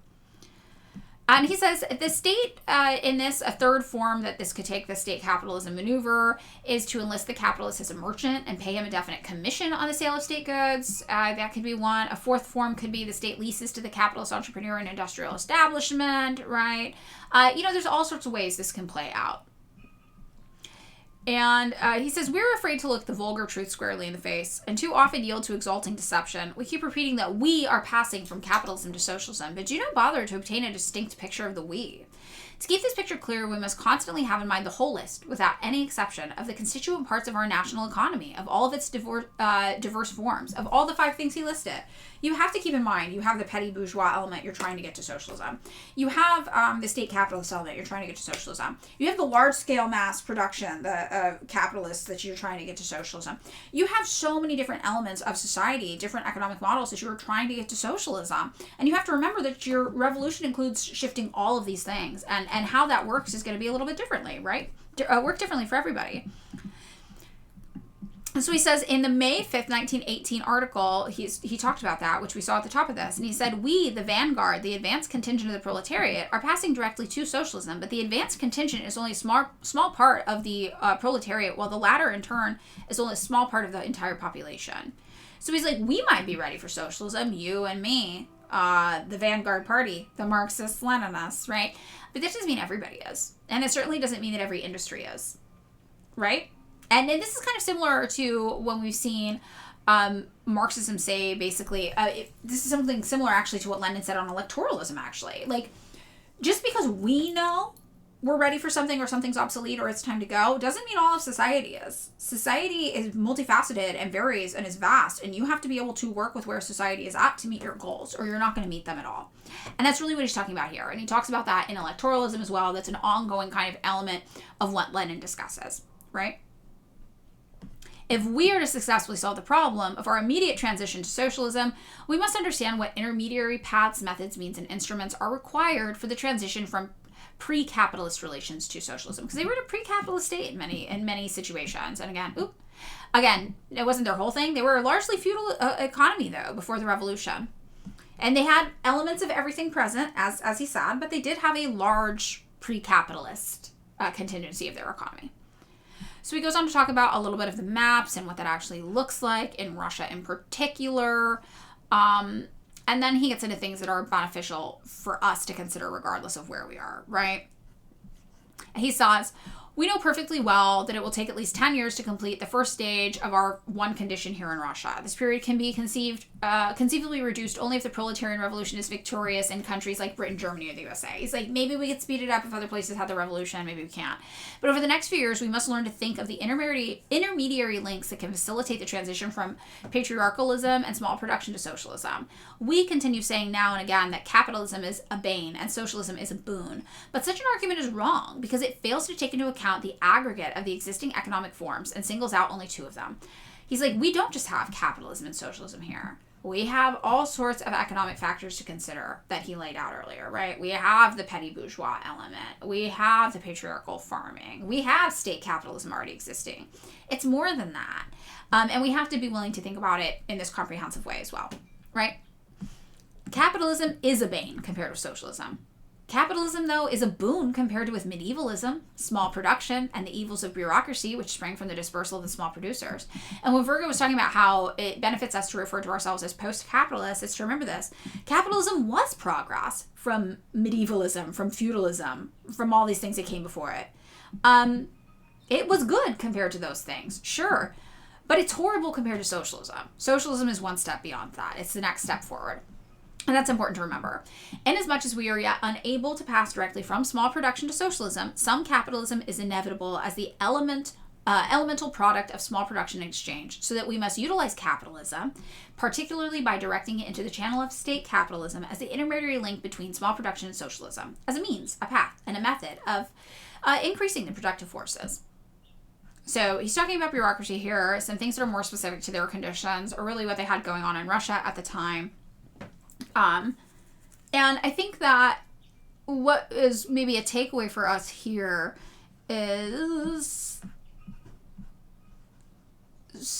concentrating your efforts here and attention on generating the utmost local initiative and economic development, right? And he talks about what that specifically looks like for them. But he's like, you just have to be aware of what's going on at a local level, aware of what's going on at a macro level at all times. And he discusses kind of the grain appropriations again, which was their version of market liberalization.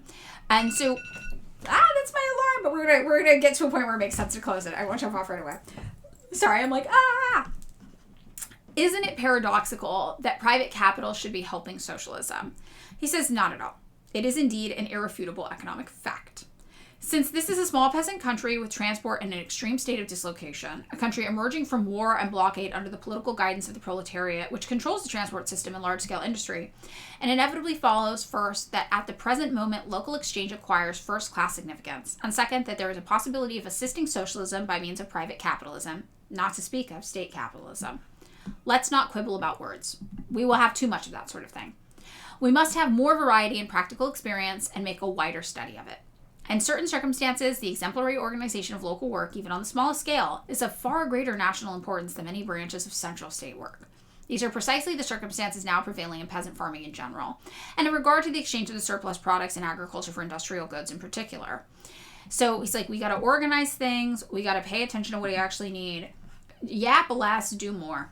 That's what he's like. We could yap about this all day long, but at the end of the day, we got to get peasants making food. We got to feed people.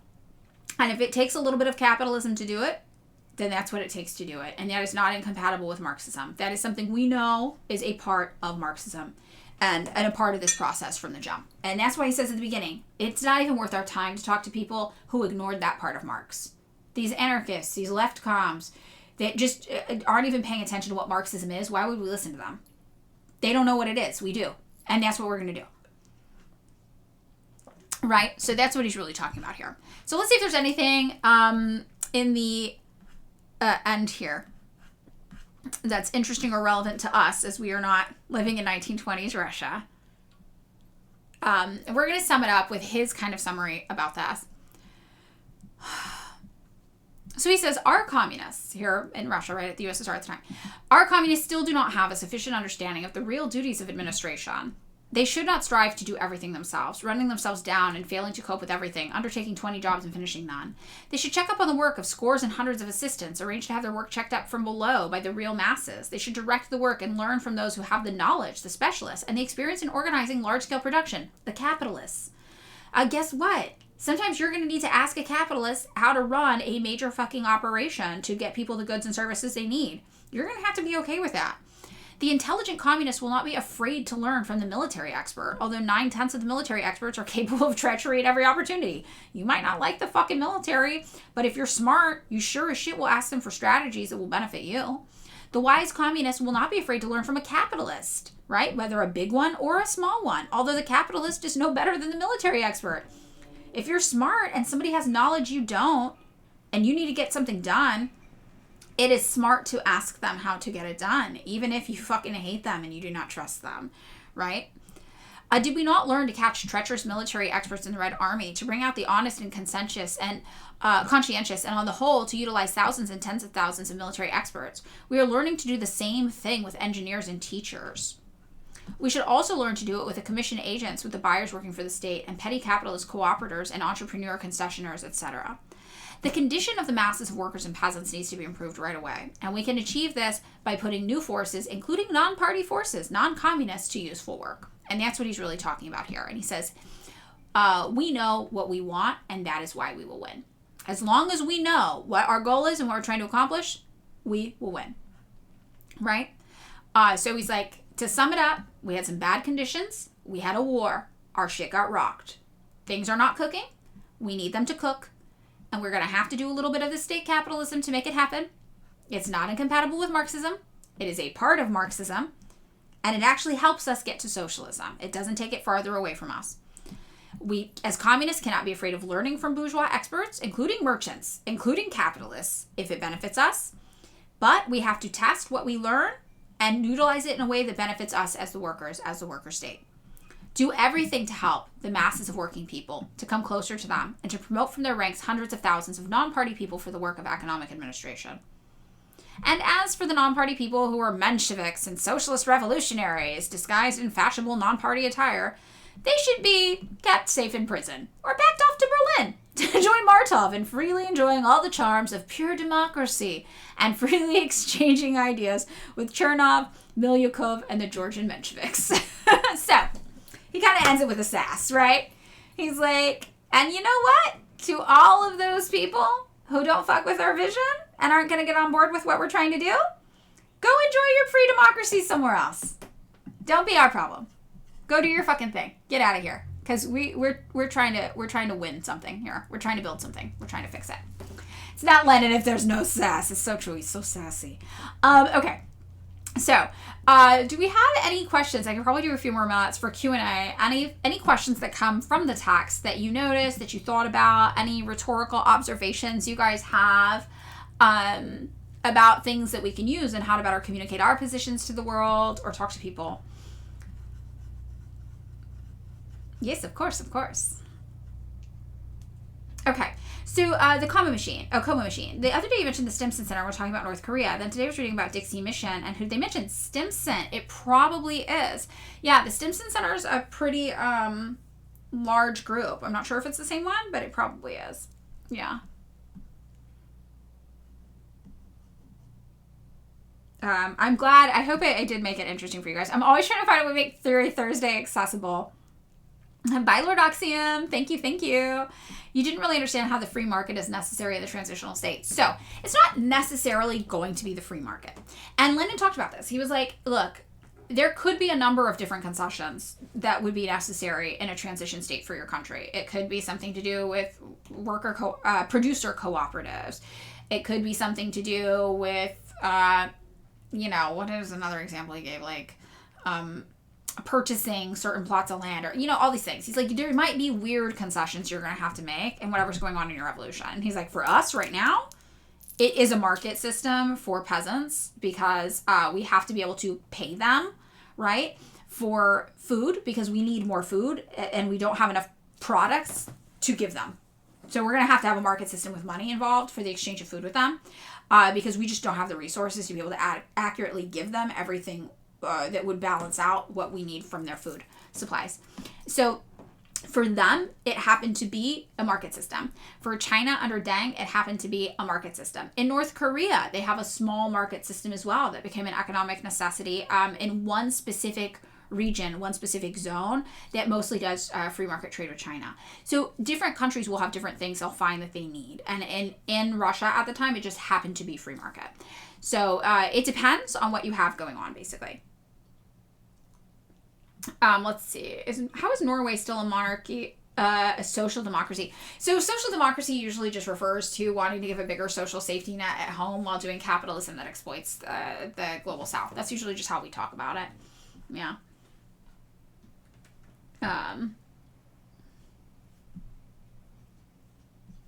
What else do we have? Any other questions about anything? And did that answer your question? Or do you have more questions based on that? Does that make sense? Okay, good. Yeah.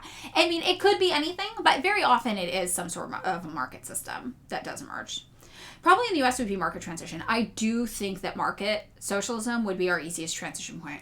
I do think that. Because we do have capitalism super developed. However, we don't have industrial manufacturing anymore. And I do think we would have to bring back industrial manufacturing in a major way. And I think that a market system might help facilitate that here for us.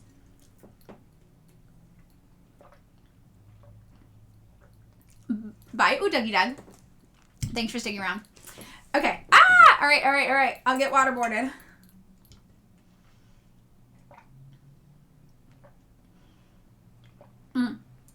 Okay, wait. Pseudo-fed. I understand large capitalists are rising from allowing state capitalism while the way to billionaire levels of wealth. Okay, hold on. Let me explain.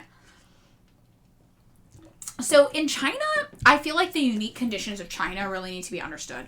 China's massive. They have so many people living in China, right?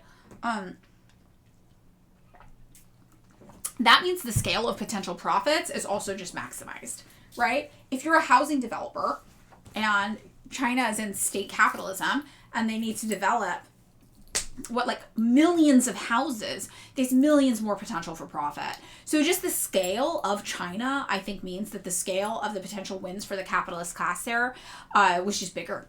And I think that's how that happened. And now we see China again in a position where they're able to roll it back, which is great. But I think that's how it got so big in China. And I think theoretically, in a smaller place, you wouldn't need that, I would guess. That's why the West wants to balkanize China. I mean, the West really does. We're desperate to balkanize China. Yep. Okay, how do you argue the difference of American-made racist versus American-made in a communist way? So I'm not sure how easy this is to communicate, but the foundation of a stable economy is a money to commodity to money economy. That doesn't mean you don't trade, right? You can bring in things made from other countries, certainly. But to have a functional economy, you need to, under capitalism, under state capitalism especially, you need to be exchanging something for money. And that's what we don't have. So that is the element of capitalism I feel we would need to bring back in, because we were at that finance capital stage, right, where we're just exporting finance capital all around the world. And that doesn't mean we couldn't trade still and bring things in. But think about this. What would the work look like in the United States without finance capital as a function of the economy, without AI, without tech, right, without data? Obviously, there's a lot of stuff we could do in terms of infrastructure. We could be building these things. But we might reach a point where if we're not able to manufacture things, we're not able to produce enough money, right? From just doing infrastructure projects domestically to be able to trade to bring in the things we do need to live.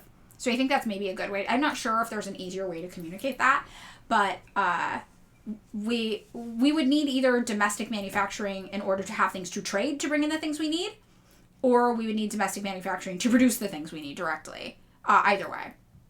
Because as it stands now, if the bulk of our employment outside of finance, capital, and tech speculation went into just infrastructure rebuilding, which it could if you were guaranteed a right to work, we certainly need infrastructure rebuilding. That doesn't generate really money that we can use to exchange for other goods we need. So we would either have to make the things we need or make things we could trade with other people to get the things we need. Does that make sense? Okay, I'm not sure. Yeah, give me trains. I want the trains, but it's like we can't just have a whole economy that runs off of people making trains. If nobody's growing food, if nobody's building things we need to live life, we need some sort of domestic manufacturing sector, either to produce that stuff directly or to produce things we can trade. Because right now, we're just trading speculative financial products around the world. It's not very effective. We have some tech industry that's actually substantial, right? We do have a substantial real tech industry like cloud storage and digital technology and things like that. Like we talked about actually when we did our episode on the EU digital sovereignty. But it's not a comprehensive enough, fully fledged part of our economy. Farmers of Cali. Yeah, we have so much farmable land, it doesn't make sense not to grow food. Exactly. And also, like, I'm from the Central Valley, right? Fresno, this side. And we grow 40% of the United States food that's consumed. But there also is wide sections of land throughout the United States that is grown just to produce unproductive crops, really. Corn, right? That's why we have such a corn syrup issue here. We don't use real sugar, right? Because the government subsidized corn farming, and we have an overproduction of corn now. So then we're making a bunch of corn syrup, which is not a good sweetener in terms of health for your body. Why do we have the cheese caves? The caves of government-owned cheese? Well, because the government was subsidizing like dairy farming, right? All these things that are just silly and not very useful. Those things can certainly be rethought, and we can have much more diverse crops and more diverse food production in the United States as well outside of the Central Valley. Government cheese in caves. Maybe we can end ourselves with a special treat and a picture of the government cheese caves. Behold, the free market.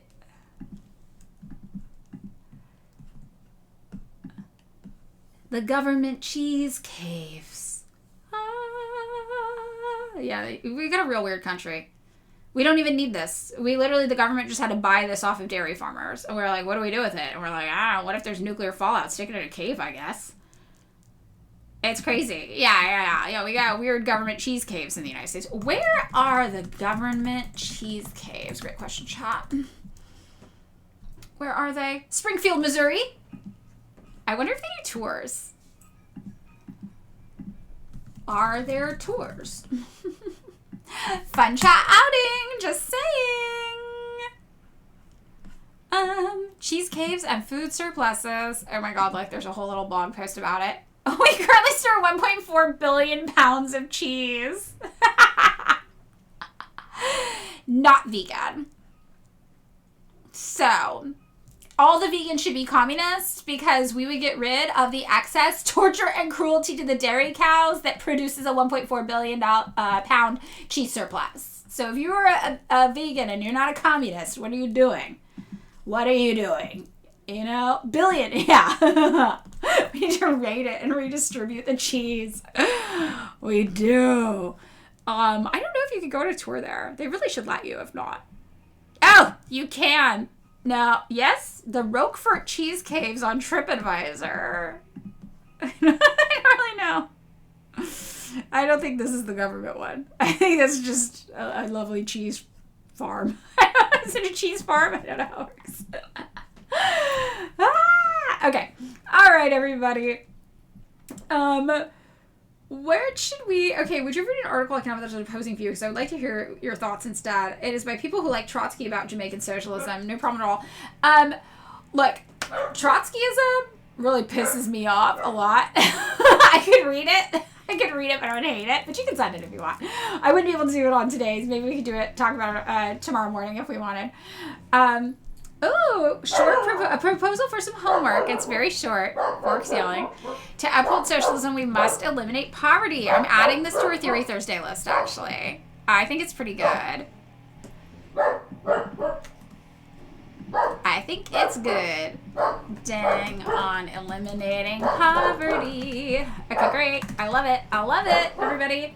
I got a question from a liberal. Wasn't Nazi Germany also doing state capitalism? What is the difference between them and the Soviet Union? So, no, Nazi Germany was doing fascism. And I think a lot of people don't know what fascism is, and that's why they get confused by that. But fascism has its own economic ideology. It's corporatism. So, yeah, they weren't doing state capitalism. They were doing corporatism, and those are two different things, right? Yeah, you can hear the grass getting cut. Fork hates it. So, yeah, corporatism basically means taking basically a board of the heads of the largest corporations in your country and making them a formal element of your government, right? And merging them with government power. So that's different than state capitalism, right, where the state has the control and is implementing capitalism. This is the capitalists having control and getting to wield the power of the state for their advantage. It's kind of the opposite. Let me see if I can find the specific part of the Mussolini corporatism doctrine.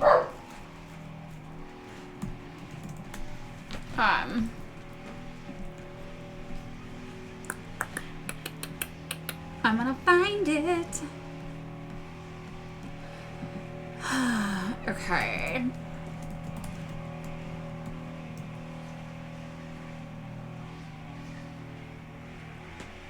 Okay. Let me see. Economy. It's in the doctrine, but he didn't start calling it corporatism, I guess, until after the doctrine. So let's see where he talks about the doctrine. I've got the doctrine of fascism pulled up. And he talks about it a lot in here. And he really hates Marx. I mean, he really hates it. He's in here saying, fascism is the resolute negation of Marxist socialism. I hate it, basically. He's real pressed. Oh, it's the gardener time. Yeah. But in here, he talks about the specific economic doctrine and how it is the opposite of that. Yeah, I should. You're right. Yeah, because I think this is my neighbor's gardener. It is my neighbor's gardener. Okay. All right, with that, I guess it's time to leave. So, is there anybody we should raid? This is the article, thanks. I'll take a look at it. Privately. Hugo? We could do Hugo. Is Hugo here? Yeah, Larry's great. I love Larry. Maybe for a little variety, let's do Hugo. Okay, raid. What's Hugo's username though? Is this like Ugopnik Twitch? Does anybody know?